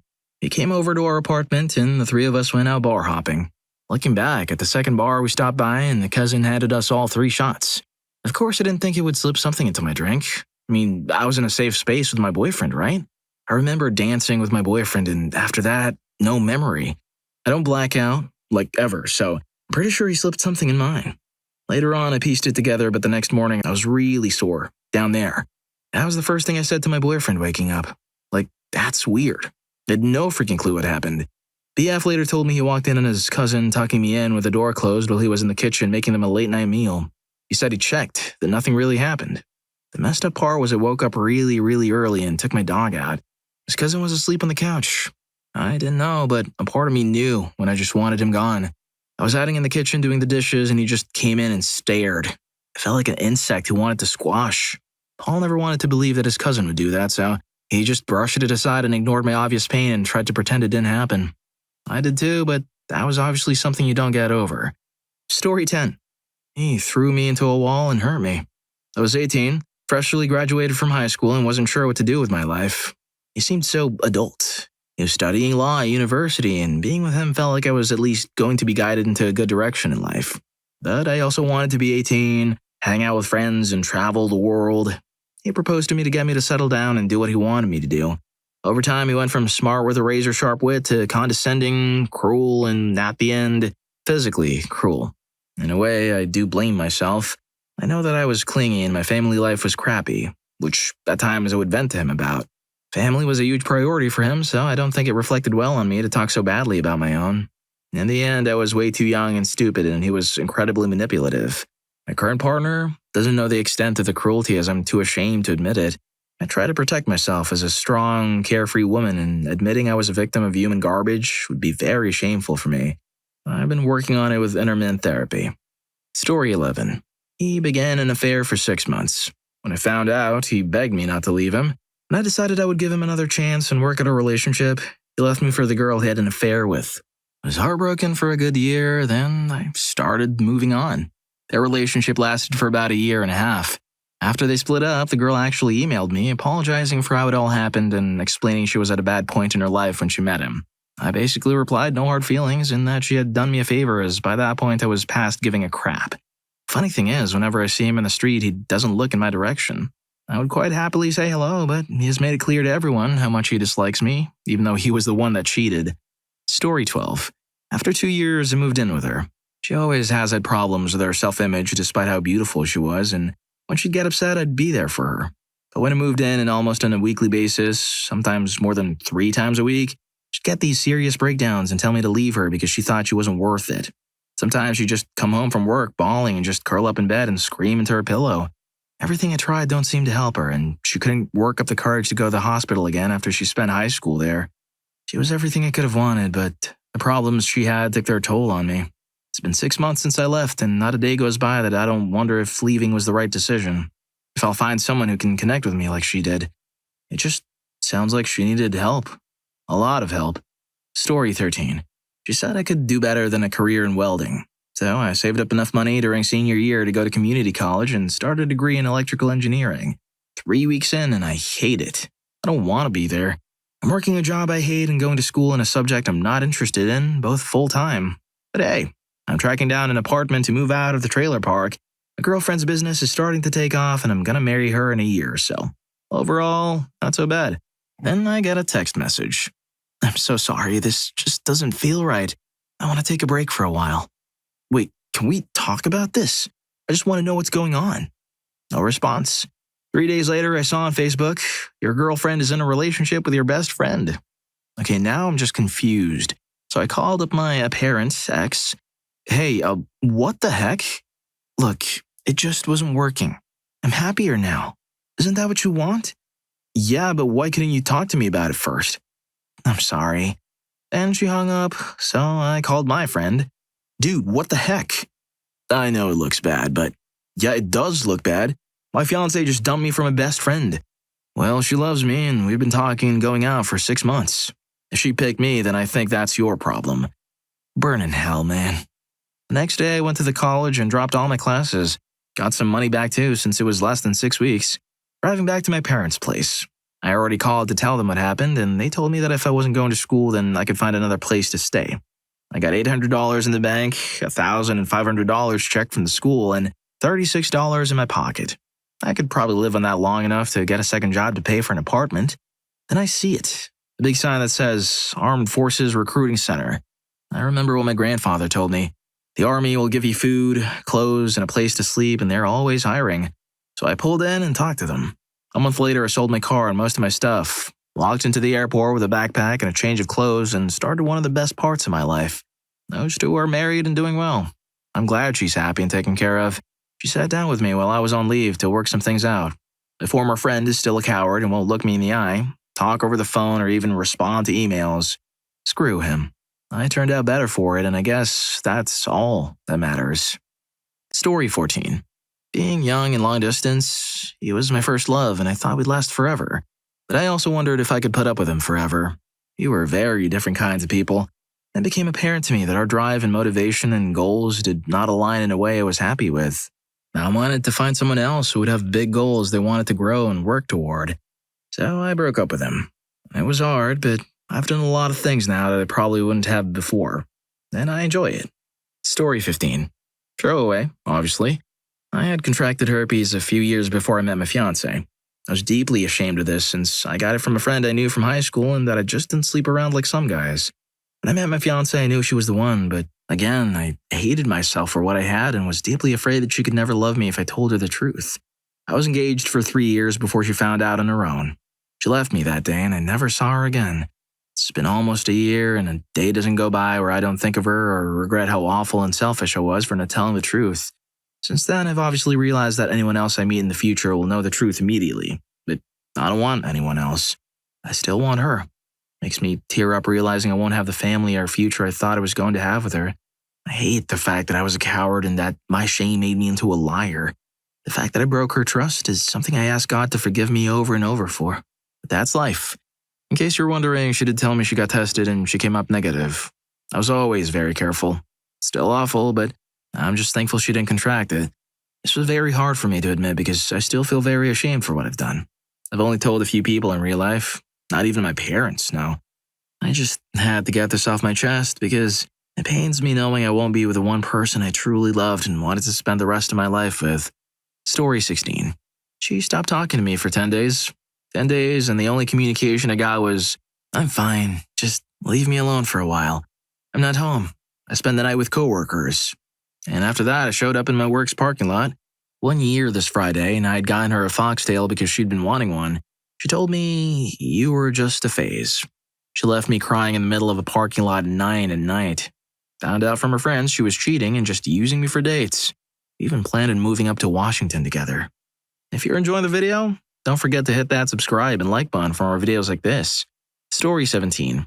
We met during boarding school, cooped up in the same dormitory for 9 months, made falling and maintaining the love fairly easy.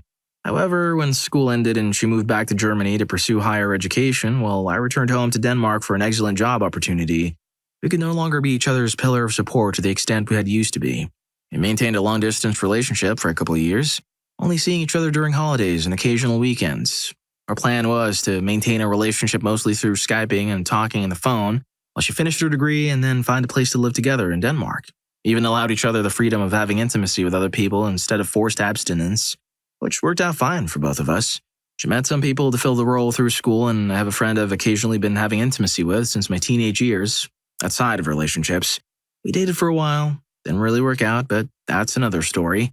To begin with, we'd share the intimate details of our endeavors with each other, and while I thought it was quite hot knowing she'd slept with others and having her tell me about it, the experience struck her with a sense of jealousy. Eventually, it got so bad she'd lose sleep thinking about it, so naturally, she wanted me to stop, at least until she could visit and get introduced to my friend. I thought it was understandable, and considering she'd had a somewhat difficult childhood, and as a result had some self-esteem issues, which made it very difficult for her to trust me not to fall in love with others, supposedly. Perhaps she was afraid she wasn't all that and that I would move on. Either way, I thought it best to break up. She's a very fun person to be around, with her whims and whams and her peculiar tendency to float whatever thought that hits her head. She's whimsical and adventurous and wants to meet a lot of new people and travel the world. Well, I'm about ready to hang up a curtain and settle down. Y'all just wanted different things in life, and that's okay. Story 18. I think it was long distance, but also a little bit of love. We were best friends for most of our teens. We dated off and on for years and then decided to go back to being friends. He was everything to me, and I considered him to be one of the very few people who knew me better than I knew myself, and vice versa. I moved on physically and emotionally, and then we just fell apart. I reached out to him when I was making my wedding guest roster and discovered he had moved as well and was actually expecting a child. They were at the hospital for delivery. I was so hurt and shocked that he hadn't told me, especially because he had 9 months to do so. They didn't come to the wedding either, despite verbal confirmation. We don't talk at all anymore. And maybe that's for the best. Story 19. Lack of intimacy was probably the biggest reason. She was saving herself for marriage. We were engaged, and I figured I could stick it out. We lived together for several years, but it was like having a roommate that you shared a bed with. I finally came to the realization that I needed to end it when I started looking at other women and imagining what it would be like with them. I tried talking to her about her problems for months before I broke it off, but she never cared. I broke it off one morning and packed the bag and let her know I'd come back for my things. That night, she fooled around with some guy she worked with in my bed. I'm pretty sure she was cheating on me with him beforehand, but she never told me and I didn't ask because I didn't want to know. I haven't really talked to her since. Friends say she turned into an alcoholic for a while, even though she hated it if I ever drank. Turns out the guy she fooled with was a mooch and lived with her for a while for free after losing his job. 7 years down the drain. Now she's married to a guy who used to be my best, only friend in junior high. She also joined the Navy, so good for her, I guess. Story 20. We met when I was 20. We were soulmates. Then I grew out of love with him. I knew it when I would look at other guys and wish he was like that. We had fun together and it seemed to be a perfect relationship, but he couldn't take any criticism at all. And it was bothering me. He also didn't help my mom when she let him move in with us when he lost his job. She paid for everything and didn't even offer to mow the lawn for her. Little things like that started adding up and I wasn't in love with him anymore. It was for the better. Even though I felt tremendous guilt and still feel it 6 years later, I'm in a relationship now with a guy who is one of those guys who I wished my ex was like. He's now remarried and is doing great. I'd give him a kidney if he needed one, but I just couldn't imagine growing old with him. And that's why it's very important to learn basic chores, whether you're a man or a woman. Story 21. Throwaway account because there are some details which are quite unique and I'd prefer to stay anonymous. Was married to a family where mom had bipolar issues. Father escaped to Norway and left mom with kids. As you can imagine, this left some scars in kids. Anyways, mom wasn't living far away from our flat we moved to after getting married. Everyday calls, family drama, and the whole 9 yards of it. It was enough for me and we decided to move away. After a couple of months, she attacked the youngest kid who was 19 years old. Kid went all havoc and he ended up ending mom. Wife started to blame me that if we had not moved away, she would be alive. Then sessions of yelling and accusations. Couldn't handle the scrap, so I applied for divorce. I was 28 at the time. She stalked me for a few months and even threatened that if I won't come back, then she'll go to the police and tell her that I mistreated her. That would be my word against a crying, sobbing woman. Went to police first to file this, and police wouldn't do anything about it. Said that unless crime happens, they can't do much. Told them that their security camera logged my arrival, so if crap hits the fan, then I will take this matter to EU court. The receptionist cop gave me the form, and he clearly wasn't happy about it. I filled in the necessary details in the next 6 to 7 weeks. Man, I was scared like a bunny and couldn't sleep properly. Worst time of my life, and yes, I gotta admit, during that time, I saw womenfolk in general in not so positive light, especially when I was trying to find other guys like me in the same situation. Now 36 and happily married to a Ukrainian girl for the past 2 years, logging off and going to watch True Detective with her. Story 22. Flirting. Now I know for some this is a complete faux pas, but I was not the one doing the flirting. I was being hit on really hard by some intoxicated chick who clearly wanted to go at it. My response to her advances was something along these lines. Sounds great, but I'm taken. Then later, during the night, you're cute, but I'm taken. Turns out being nice while turning down a girl was really bad. This led to a crap ton of arguments. Our relationship snowballed downwards in weeks. 5 years down the drain because I'm stubborn and refused to admit it was wrong. I felt like she would have wanted me to punch her and call her incident. I felt so out of character. Still can't help but think she just picked up that incident as something to end the relationship. Yeah, definitely sounded like a reason. Story 23. Girlfriend of 7 years. She went to some rave with friends a few months before her wedding. I didn't go with her because I was sick. She collapsed and was rushed to the ER where she passed away. I later found out she was taking quite a bit, according to her friends. To this day, I still wonder what she did and constantly question if she was unhappy or just a spur-of-the-moment impulse. Deep down knew that had I just dragged myself to go with her, I would have been able to prevent this. My social and love life has drastically been downhill since. 2 fake relationships, and now single for almost 4 years with little motivation to get into another one. Now I'm happy and content with being alone in the meantime. I'm not sure how long I can keep this up with growing stigma and family pressure. Still regret that I didn't open my eyes to take one last look at her when she went out the door and just yelled, "Have fun," with my face buried in the pillow. As I was too tired and lazy from being sick, thinking I will see her again when I wake up the next day. Still remember the leftover chicken she made the night before, which I left sitting in the freezer for almost 2 years as I couldn't get myself to throw it away. Story 24. 10-year relationship.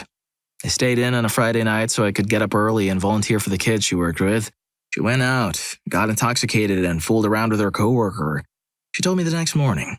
They broke up, but were still living together. Broke, grad school, etc. She seemed very contrite and extremely unhappy with what she did, so at first I thought we might work it out after some time had passed, that I might be able to be with a person who had been my best friend and I was dearly in love with for the better part of a decade. I figured it might be a long, possibly unsuccessful healing process, but this was the relationship I thought would last forever. So I didn't want to just give up immediately. Then I found out she had started sleeping with a guy she cheated on me with a few weeks later. We were still living together. And while she had been telling me how sorry she was and how much she wanted me to stay in her life. Moved out, told her never to freaking talk to me again. That was a few months ago. It still hurts every freaking day. It gets better. Trust me. Story 25. After 10 years, I was sick of not moving forward. I never lived together either. Part of our relationship was spent taking care of elderly family, and that was another reason. We lived 30 minutes apart, and we both stopped putting in the effort to even see each other. I left him when he moved an hour away and turned down a good job that would have made it possible for us to go on. I was exhausted and all cried out. He called me selfish, and I left. Still feel bad about it sometimes, but I wouldn't trade my husband and our fur babies for anything. Story 26. I begged her. I asked her so many times to be there that night. She wouldn't come. She was mad about a previous argument and was moping. I'd been struggling for a while at that point. Didn't extinguish my love for her one bit. That angel. Everyone else was there. All my friends and family. Party was loud. Party was crazy. I went later and later. People went to bed. People went home. Eventually, by the end of the night, it was just me and, yes, my best friend's fiancé. Messed up. So very intoxicated. Damn Cantonese really know how to drink. The Irish heritage didn't help me much that night. Boy's fiancé has the bright idea to go for a walk. In my state of mind, I think to myself, just a walk, yeah?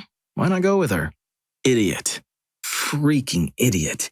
We walk, we talk, we laugh, we argue, we laugh some more. Then we kiss. Kiss, touch, feel. It had been a while since I felt something like that. Didn't extinguish my love for her one bit. More kisses, more touch, then on a hill in the middle of a field. The following week, best friend's fiancé decides she doesn't love him anymore. Leaves him. Around that time, I met my girlfriend for dinner. Can hardly look her in the eyes. That angel. Betrayal, lies. Every time we discuss something that isn't what happened the week before, we hang out a few more times before I realize she doesn't deserve this. I can't do this. She deserves a better man. Someone who would love her like I do, but be true. I tell her thank you. I tell her sorry. I tell her everything but the crushing truth. I was supposed to be her knight in shining armor. Her previous relationship was a cruel, cheating mess before myself. Well, after myself, too. I betrayed her and screwed her over worse than that guy ever did. I kissed her goodbye, more than I should have been allowed, and left. I miss her. I ruined everything. Doesn't extinguish my love for her one bit. Story 27. This is late and we'll be buried, but I'm thinking it might feel cathartic to get out, so here goes. Not a romantic relationship, but a friendship. It's always been hard for me to open up to others, and as such, it's been rare to make friends. When I met her, everything just clicked. We talked like we had known each other for years when it had only been days. As the years did pass, she became my sister. I felt so freaking lucky that for once I found what I'd heard others speak of. She truly felt like my soulmate. We lived right down the road from each other and were always together. I felt like we were a package deal to others. We had vastly different views on some really important issues, but none of those drove us apart. Until one day it did. I opened up to her and shared something going on in my life. I needed my friend. She went through the motions of support. She said the right things, but knowing her, I knew she didn't mean them. She distanced herself after the storm passed. She claimed she was just busy, that life was getting in the way. It had never stopped us before, though. Around this time, I also moved away. We said nothing would change. We'd visit, talk, Skype, we'd make it work. Before long, our all-day, everyday chats went to maybe once a week, then once a month. Now, I might get a message once or twice every few months about a show she's enjoying and thinks I might. Nothing ever important. My mother passed away unexpectedly this month. I was, and still am, shattered. I still expected something from her. Anything at all. I got a message telling me about her problems instead. Not any acknowledgement to my loss or questions of how I was doing. That's when I realized it was over. I deleted her number a while ago but never unfriended her on Facebook. I still held out that she was in there somewhere, even though I knew it wasn't true. People change. She was who I needed in that part of my life. I'd like to think I was who she needed. Thank you for who you were to me. I wouldn't have made it through so many things without you. You know, people come and go, but we won't grow if we didn't have time with them. You know? Story 28. Complete ownership of each other. We started dating at 15, her, and 16, me. We didn't have the most mature relationship. We decided who each other could talk to, where each other could go, what each other could wear, etc. It was alright though because we were madly in love and would have done anything for each other. I remember feeling a sense of pride at losing close friends because it was such a tough hurdle, but I did it for her, so I was justified.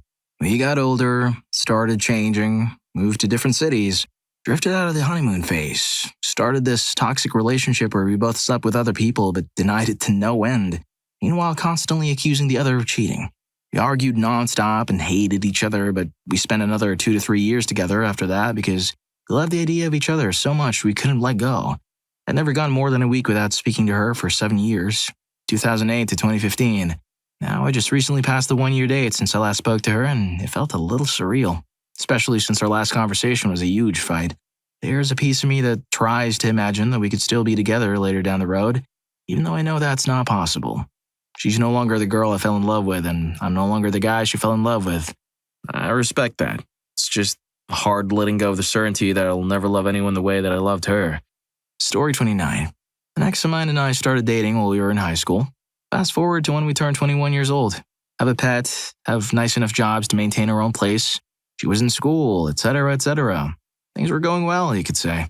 Anyway, she turns 21 and decides she's been wasting her whole life and decides to abandon me, the dog, and our place after being together for 5 years so she can go have fun and be herself. I don't really put up much of a fight because I never foresaw her to become that type and decided to roll with it. Fast forward 2 more years. Just 2 kids with 2 different guys. Just single, broke, on welfare, and dropped out of school. Talk about dodging a bullet. Story 30. We were together for 2.5 years and I was sure I would marry her, but she couldn't make eye contact with me. She always looked away. It freaked her out. Every night she dreamed about me, and every night it was me cheating on her or leaving her for some schmuck reason which didn't fit my character at all. She asked me to remove an old friend from Facebook because it made her uncomfortable. I did it because I loved her so much it didn't seem like a big deal, but when my family found out she was having me delete people from stupid social media, they told me to dig deeper to see what was up. Big surprise, turns out she couldn't trust me. Never did. It wasn't my fault. She just had serious trust issues. It made the whole relationship, fulfilling and loving as it was, feel empty. I decided I couldn't wait 5 years for her to learn to give me that trust I deserve. That was 2 months ago and I still miss the crap out of her. I'm hoping I made the right decision. Tell me I did good, Internet. I need the confirmation. Well, buddy, you did something. Story 31. I was engaged to a girl. Proposed on the beach on the 4th of July, surrounded by fireworks. Didn't have enough money to buy a true engagement ring at the time because I was working a part-time job while in community college, before potentially transferring to university, so I proposed with a ring pop. A month later, after I got out of work, I received a text from her telling me that she didn't think being engaged was going to work whenever I would eventually head off to the university. I wanted to discuss it in person, but she was adamant about it, which led to us arguing through text about various things in the past, about my friendship with a girl and her ex who she still had feelings for. Eventually, it came down to this last bit. I'll pay you back the $400 I owe you. I paid for her first semester at another community college, and I never want to speak to you again. All of this before I had a jiu-jitsu tournament the next day. I was in no mood to talk, so I sent my profile picture and everything back to normal. She considers the fact that I didn't talk to her the next day me ending the engagement. Story 32. We both changed a lot in college. We dated on and off from high school until in our 20s. Every time we'd hook back up, we were a little different from before. She was casually involved with guys while I was more relationship-oriented. She ended up being the last person I dated before I met my wife. We dated a bit and came to the impasse where she was comfortable with us having intimacy, but not with us being in a relationship. That wasn't what I wanted, so I moved on. The next person I dated is now my wife. We wanted the exact same things from each other and had very similar goals and mindsets. I've been very happily married for 10 years now. Oddly enough, my ex-girlfriend married a good friend of mine. They have a beautiful little girl and seem happy enough. Funny how it all works out. Story 33. It was odd. We dated for 3.5 years in college and everything was great. We were that couple that was saving money together and looking into the future. Wedding, house, kids. Everyone was asking when the big day was coming. Friends referred to us as the perfect couple and our likes or dislikes were the same. The amount of trust and freedom was amazing. Our talks were open and honest, especially about intimacy. I had begun to plan proposing, to the point I had $2,000 saved for a ring. I was going to wait until later in the year, towards Christmas. It was June. She was always sentimental about those proposals. She asked to go to Panera Bread for dinner and told me she'd been wanting one of their summer salads. When we get there, everything is fine, and she tells me about work, etc. Then she says, "Hey, listen, I've been thinking about us, and you're too good for me. I think we need to break this off because things are always good and we mesh so well, it worries me that you'll propose or something and I'll live some perfect soccer mom life. Okay? Well, I gotta go. Talk to you later." She then got up and left. I was speechless, and she continued to talk or text me, which confused me until she told me I was now like a gay best friend that she could talk to. That messed me up for a few years and resulted in a nasty drinking problem that took me years to kick. People whose long-term relationship faded. What was the final straw that made you realize it was time to call it a day? My first relationship happened when I was still in university. I moved in with him a few months before we both graduated.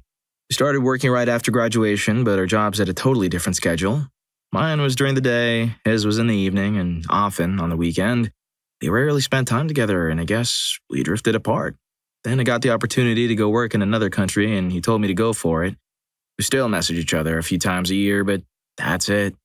Well, it's natural for people to grow apart. Story 2. I got to a point where every day I was alone.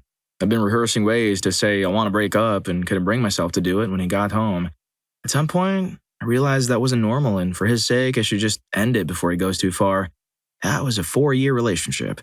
For those wondering, I asked him to meet me in the school parking lot, and I simply said, "This is really hard for me to say, but it's the truth. I'm not in love with you anymore, and I want to break up." As the words were starting to leave my mouth, my only thought was, just say the words. Don't do awkward filler crap you normally do. Just say what you need to say and get it over with. Best self-advice ever. Story 3.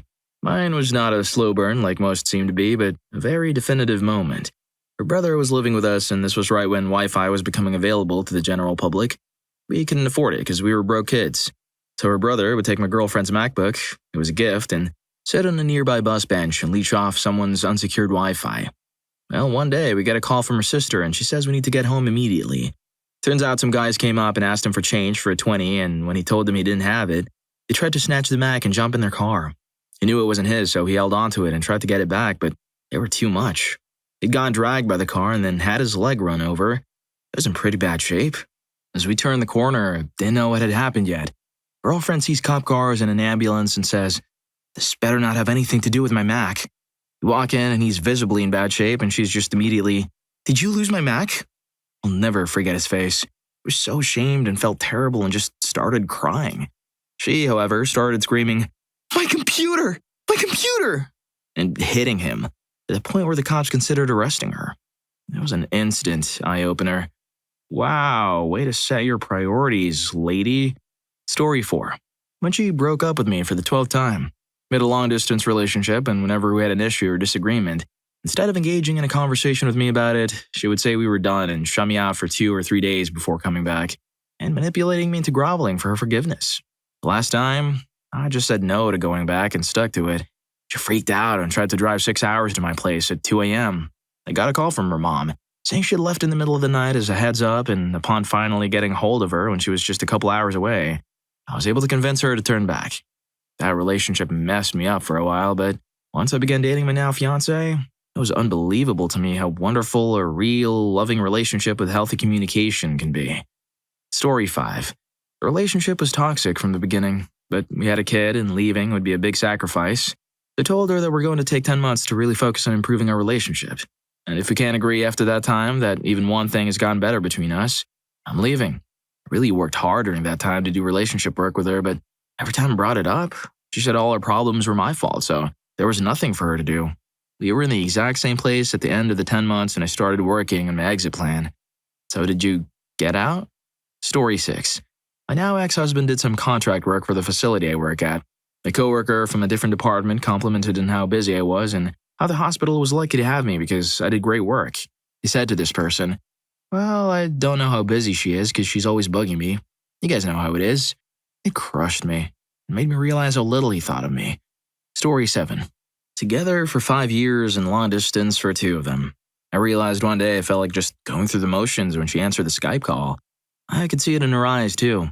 It got to a point where we spent more time muted on call so we could do other things, like she was more interested in reading and I was more interested in hopping on chat on game with friends. We would sit in silence with our webcams on and barely look at each other. Flame just went out. Eventually just had to sit down and really reevaluate some stuff.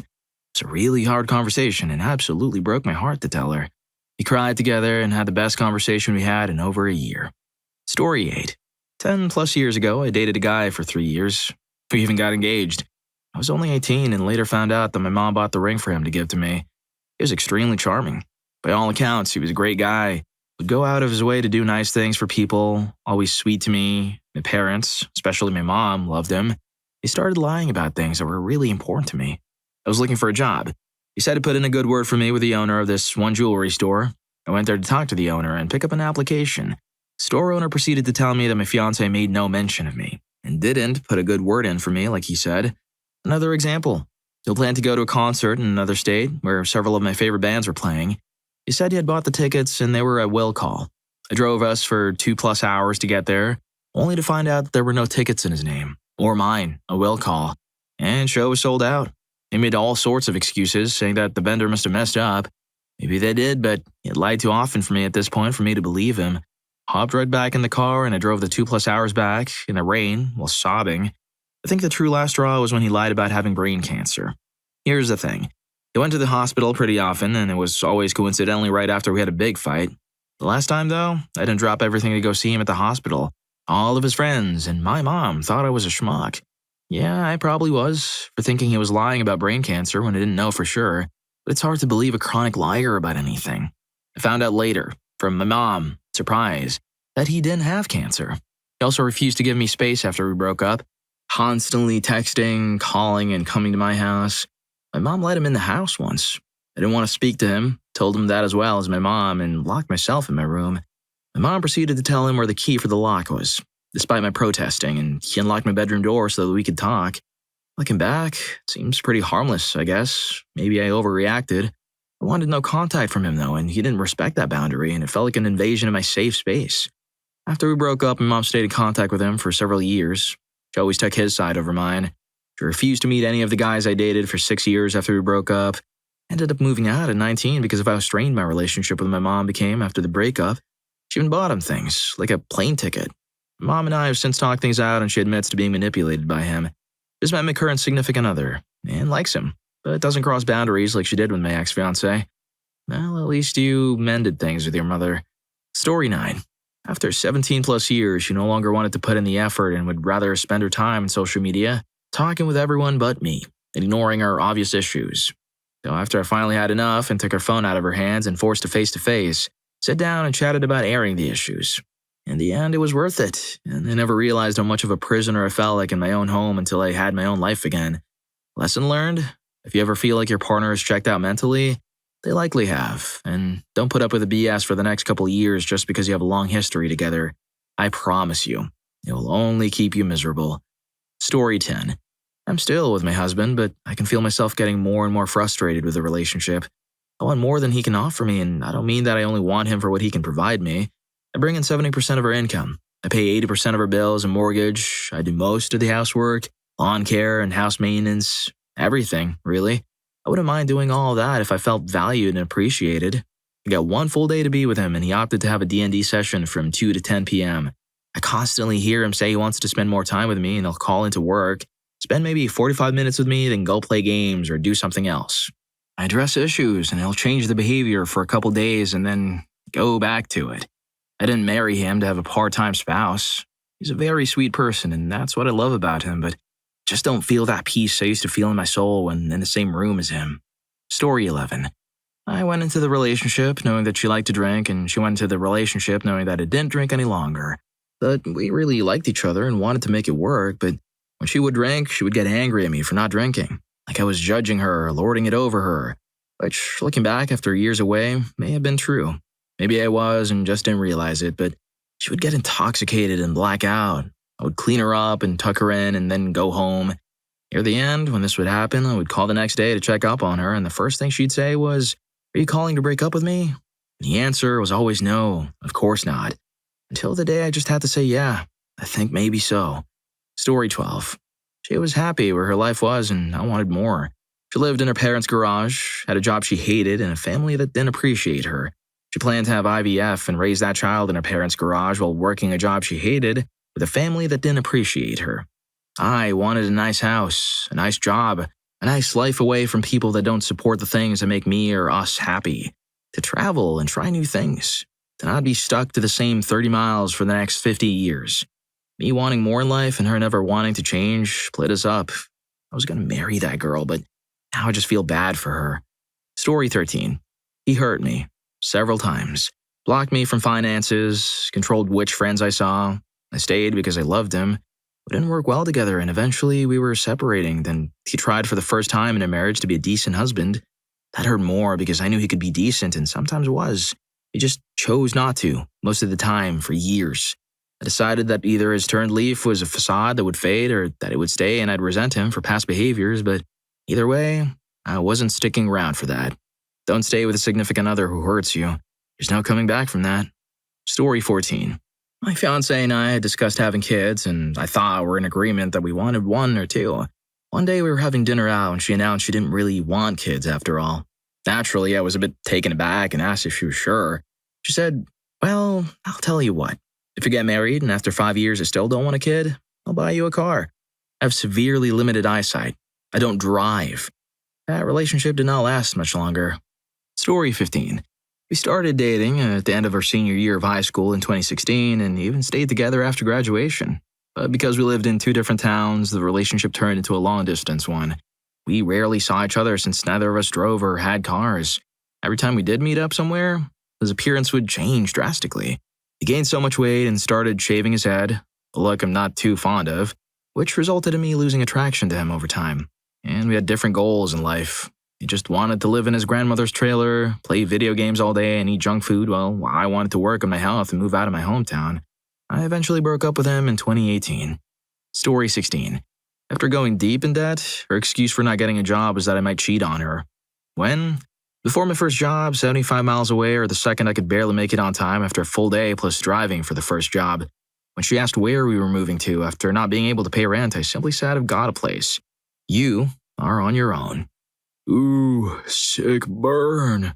Story 17. It started to feel like I was just going through the motions.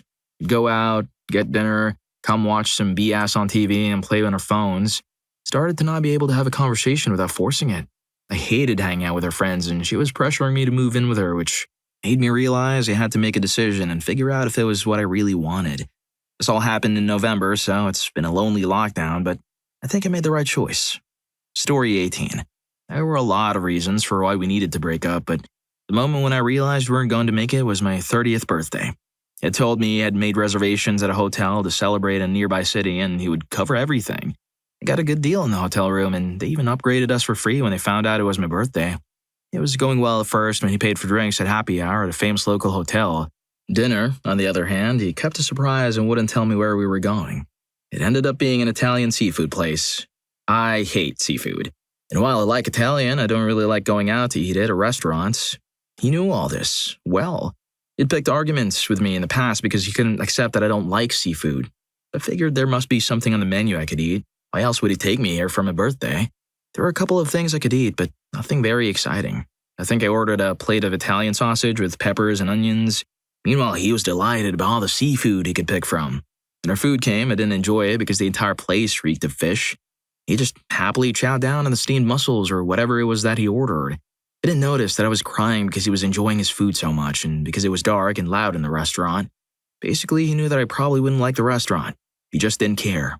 It was some place he had wanted to try with no thought to what I would want for my 30th. Then the real kicker. At the end of dinner, he confessed the money was tight and he asked if I would cover dinner. I did, and I ended up covering all of our meals and drinks for the rest of the weekend. It was then that I realized we weren't going to last. Sadly, it took several months for us to actually break up. Our lives were too intertwined to do it in a clean way. Unfortunately, I didn't break up with him when he tried to hurt me after I confronted him about stealing money from me. Or the second time. We only broke up when I caught him sending suggestive pics to other people, and he then complained that we didn't have enough intimacy. I'm sorry, I'm not exactly thrilled to have intimacy with someone who generally treated me like crap, stole from me, and tried to hurt me. Twice. Within a week, he was in a relationship with someone else. He confessed to my friends, for some reason, thinking that they had more loyalty to him than me, that there was some overlap in their relationships. Even after all of this and the breakup, he didn't understand why I didn't want to have intimacy with him anymore. He also wanted to get a 2-bedroom apartment together so that we could live together and have intimacy while we saw other people. Apparently, he still considered me his best friend. He was so angry that I wouldn't do any of that for him anymore, and he still tried to maintain control over me by playing mind games for months after. It only finally stopped and I blocked him on my phone and social media, but I realized that I should have done all of that back on my 30th birthday. Story 19. We were together for close to 6 years and it just simply faded. You have this idea of a person you want to be with for the rest of your life, and if that particular person doesn't check off the boxes that are important for a healthy and sustainable relationship, then it is best to move on. I like going to social gatherings. She didn't. I like going out on dates. She would much rather take naps and be in her room all day. I came clean and told her that I just couldn't see us together moving forward, and it was mutually understood. That's for the best, because the last question I asked myself was, do I see myself marrying her and growing old with her? And if the answer is anything but yes, it's time to move on. Story 20. I realized he would never make room for me. Everything had to be on the schedule, in his way. Hey, let's go to dinner. I'm not hungry yet. I don't want to go out. Because he only wanted to sit in his room, not our room, and play video games or listen to music or chain smoke. He then went through that with his longtime, now ex-girlfriend, and we were talking about it. I mentioned, so exactly like what you did to me. And light dawned on Marblehead. We're friends, no romantic interest in one another, but it was a sad type of funny to listen to him bemoan her when he had done the same things to me. It also gave him a new view on her. I really hope she's doing better and finds happiness. Story 21. We went to a wedding. He refused to dance with me during any of the slow dances. The last dance came on. I asked one last time if he would please dance with me. To clarify, by dance, I mean hug and sway with music, not do the waltz. He refused. I got that lonely, despondent feeling I used to get at every middle school dance when the last dance played, and I realized that once again, no one had asked me to dance the entire night. I realized that if I stayed with him, I would be lonely in a relationship for the rest of my life. Story 22. He cheated on me. He'd done it before, but the affair partner told me this time. I don't know why, but I stopped being able to forgive him with that one. It was the last straw. All of my attraction, the life goals I'd had with him, our history seemed to fade immediately. I tried getting even and then realized it was a toxic and disgusting place to be. It's the only time I've ever cheated on someone and I came clean immediately. So I packed up and left. It was one of the worst periods of my life, but I'm happily married now, and the last time I checked in with him, it was on the opposite side of a string of breakups due to corn fixation and cheating. So I never really needed to try to get even. He did that for himself. 6 years, but I don't feel like it was wasted. I feel like I learned a lot about myself and people like him. If you're enjoying the video, don't forget to hit that subscribe and like button for more videos like this. Story 23. She had been spending more time with couples that had good relationships with each other and realized we didn't have that. We were unhappy. I'd left a long piece of 1 1/4 inch PVC pipe in the living room, and during one of our arguments, she rhythmically bashed it against the floor while shouting, "I can't keep living like this!" The hand shattered into these sharp, jagged points. She was now holding an improvised spear, and while she wasn't pointing it at me, threateningly, it was pointed towards me. I remember looking at the broken end and thinking, this could really hurt me. I'd never felt that way or had a thought like that before. Moreover, I believed what she said. If I stuck around, she'd end me. Our separation hurt me a lot, and I think it hurt her a lot too. The relationship lasted about 15 years for context. We're both in better places now. And by better places, do you mean she's in a psych ward? Story 24. It was in the wrong to begin with. He accepted it. I never pointed it out, I just chose to get trampled on instead. He asked to give him some time to fix himself so that he can treat me better. I agreed. 6 months later, he finds an excuse. A screenshot sent by his friend that on Instagram I tagged another friend of mine in a post who happened to be a male. All hell broke loose. I ended up as a person with no morals. While fighting to save a relationship, I realized I never came here with the intention to continue. Our pause turned into an indefinite break for him. The moment it hit me that he's using this pathetic excuse to break himself free of me, I let him go. I asked him twice to confirm if breaking up is his final decision. He said yes, and I followed through. I did not beg him to stay after that. That's how my 5.5 years of toxic dependency came to an end. Story 25. When we started talking about marriage, I realized I just didn't trust him enough to make that kind of commitment. He cheated on me very early in our relationship. We were both really young, and he apologized over and over again and seemed sincerely sorry. We got back together and had a mature, happy relationship for several years. It was faithful, and we didn't have any major issues. But when it came time to really commit, I realized I'd always been nervous about being with someone who had cheated on me and then lied about it to my face. Even though he'd done everything possible to make it right, I just couldn't have faith that he'd never do it again. Story 26. We both answered the question, what would it look like if he truly supported me in my life in every possible way without consideration for any personal agenda or gain? When I thought about that and answered, I spoke to a life for my partner where we moved to be closer to her family. We spent the weekends with the people she missed most and committed to a lifestyle she's always dreamed of. The answer would have meant sacrificing a lot of my own autonomy, life satisfaction, and goals for her, but it really seemed like a possibility and a reality. To fully support my partner in her dream life would be hard, but I thought I knew how to do it. When she answered, she talked about a life that was the bare minimum for my own happiness. It was so sad. She talked about being barely involved in my family, no more than currently, and even discussed a few personal things she needed to hang on to. For the hobbies we did share, she wanted to get more info about those, but indicated that she would do more to support the hobbies we didn't. I thought she had heard the question wrong, but she answered after me, and after a few clarifying questions, I realized she meant it. To her, fully supporting me in my life was something she just didn't get. It was then I knew that her highest effort was my bare minimum for happiness. I truly came to accept that she didn't really understand who I was as a person and what made me genuinely happy. I don't doubt she loved me, but I don't think she really knew what that meant to her and what it would mean for a future. Rough stuff, but it was a good and necessary discussion, and I feel much better for having it. Story 27. I recently ended my 15-year relationship. A lot of hardships had come our way over the last 5 years, and he was not a supportive partner to me. He developed mental health issues, severe paranoia, which prevented him from keeping a job. I felt like everything was on me to keep it all together. I kept telling him he needed to work on himself and his paranoia and that I was genuinely concerned for his mental health. This went on for about 5 years and he just got more and more extreme. Lost most of his friends. Spent every waking hour on the internet or protesting in the street because of his conspiracy theories. He got arrested, and almost arrested again a few days after his probation ended. It just got to the point now where you can't have a 5-minute conversation without him bringing up something very off base with reality. One day, a few weeks ago, I finally snapped. I gave him an ultimatum.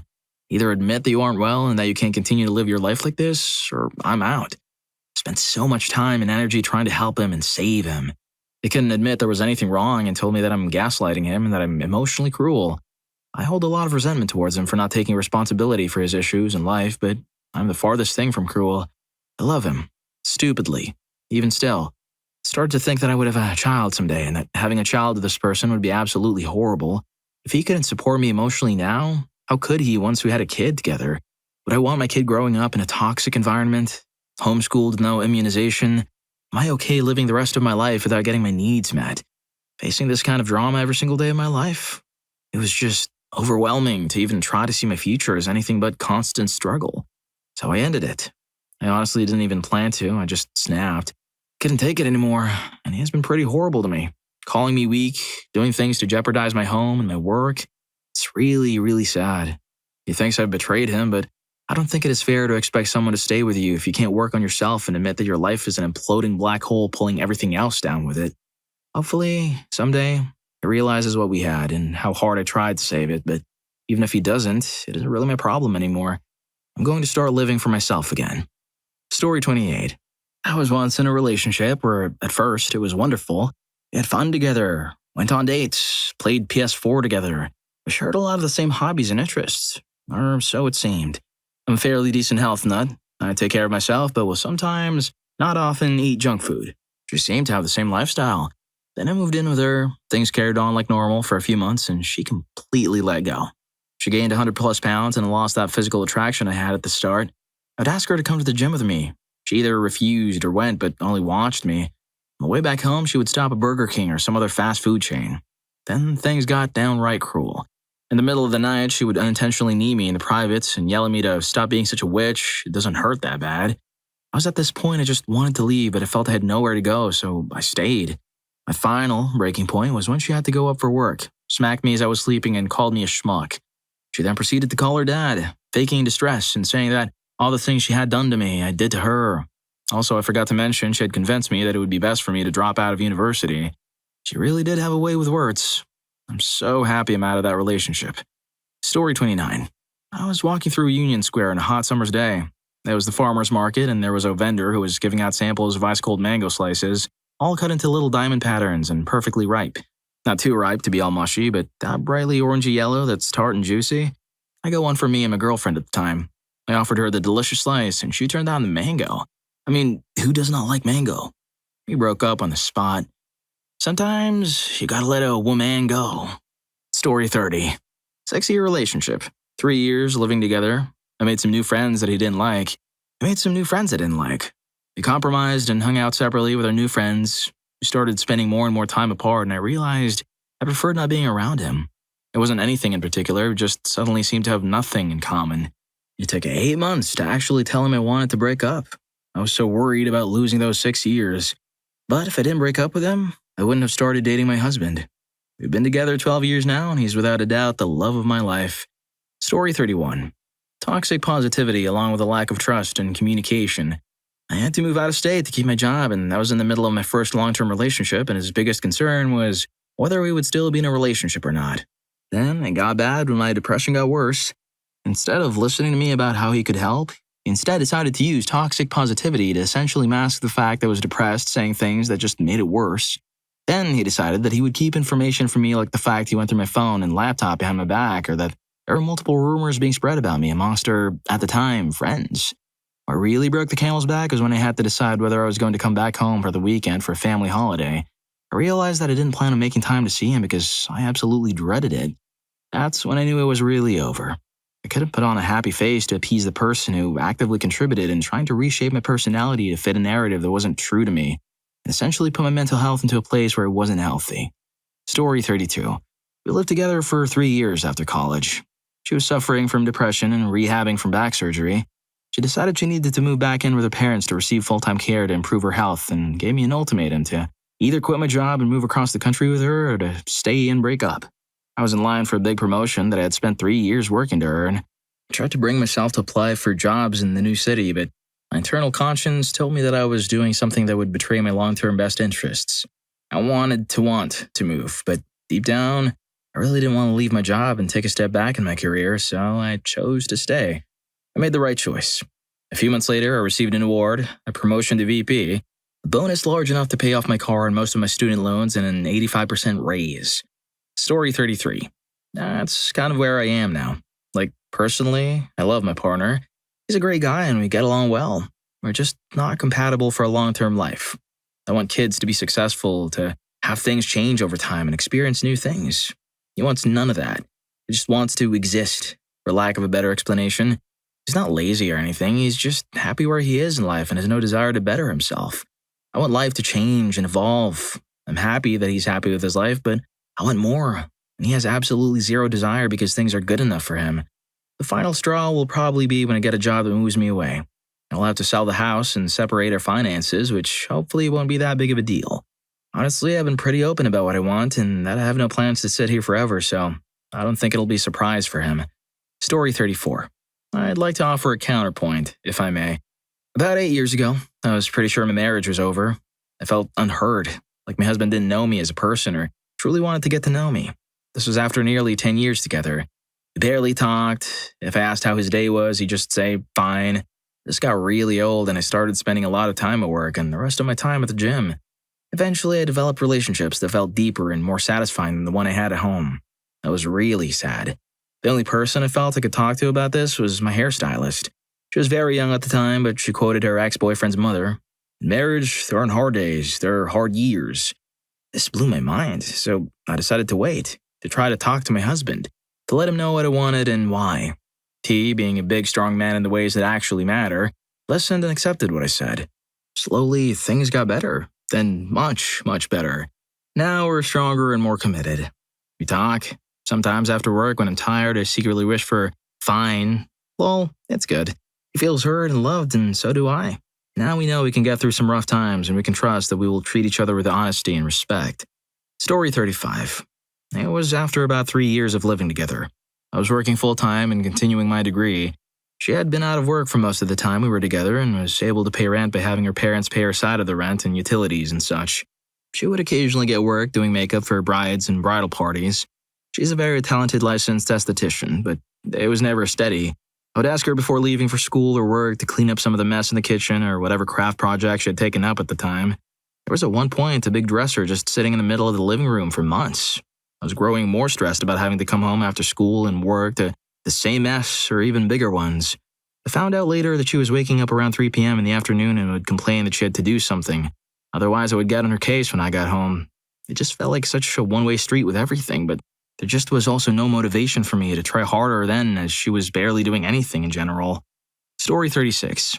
Made me drive him to get cigarettes because he lost his pack under the couch and was too lazy to look. I then climbed into bed covered in oil after refusing to shower post-working at a ventilator factory. The day before, I had my gallbladder removed. The smell of fats and oil was enough to make me retch, and this reaction was so painful I was in tears and had to go to the laundromat to prepare for being bedridden for a few days. 8 hours before surgery. He didn't care. He got angry at me and stood around doing nothing while I had to go to the car to get away from the heat, which made me retch. A week or two after surgery, I went back to another state, 1,000 miles away, to follow a flea marketish job and crash at his mom's place to visit his son. He was stealing from the job. He took my EBT phone because he didn't buy his own and let my car insurance lapse after I drove him like a taxi everywhere, while he bought tons of grass behind my back. It was agreed, even with his mom, that he was supposed to send it back once he got a cheap one. I told him to be responsible, don't sleep with his bag 4 feet away from him, and don't mooch off his mom, because if he didn't shape up, we were done. He said, "You wouldn't leave me," incredulously. Emotionally, that was the end for me. I was numb. Well, like a checklist, that's exactly what he did. Knowing I told him there was a chance I wouldn't let him come back since he was safer with his mom, he did not tell me my phone was stolen for 3 days. He took the lock off. The SD cards had sketchy pictures he took of me, and I could have remotely locked it those whole 3 days. So after a 5-year relationship, it ended in 30 seconds over the phone. I admitted to a mutual friend that keeping my car off the road was a way to prevent me from leaving. Slam dumped. Story 37.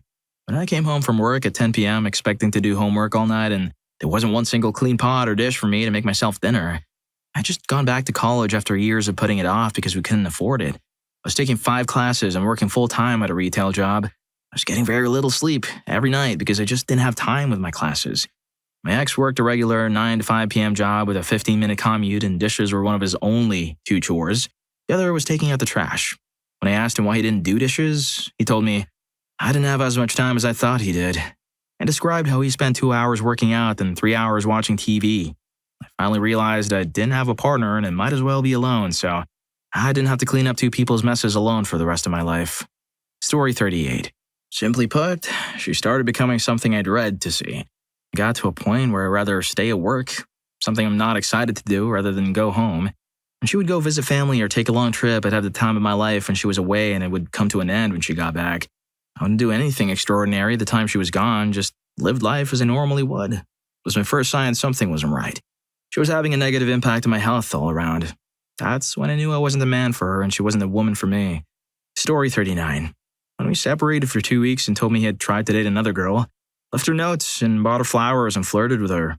I told him if he were to do those things with me, we wouldn't even have problems, and his response was, "Well, that's what you do when you're trying to get someone. You date them. We're married. I don't need to get you, so I don't need to date you." That was the kicker. And the part where we had a basic 5-year plan, buy a bigger house with a garage and save up. We wanted kids. I wasn't really on board with that, but I was making it work. And I came home one day and he'd basically wasted $10,000 of our savings buying junk cars without talking with me when we were supposed to be saving for a new place. When I confronted him, he went on a rant about how he didn't want to move anywhere or do any part of our plan.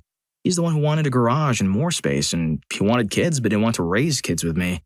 Which honestly, I'm so glad I didn't, obviously, but I never wanted kids and I was considering compromising what I wanted for him. That was 4 years ago, and my life is perfect now. I have a loving, caring boyfriend of 2 years, a career making more money than he ever did. I fixed all the things I hated about myself, got braces, a degree, lost 70 pounds, etc.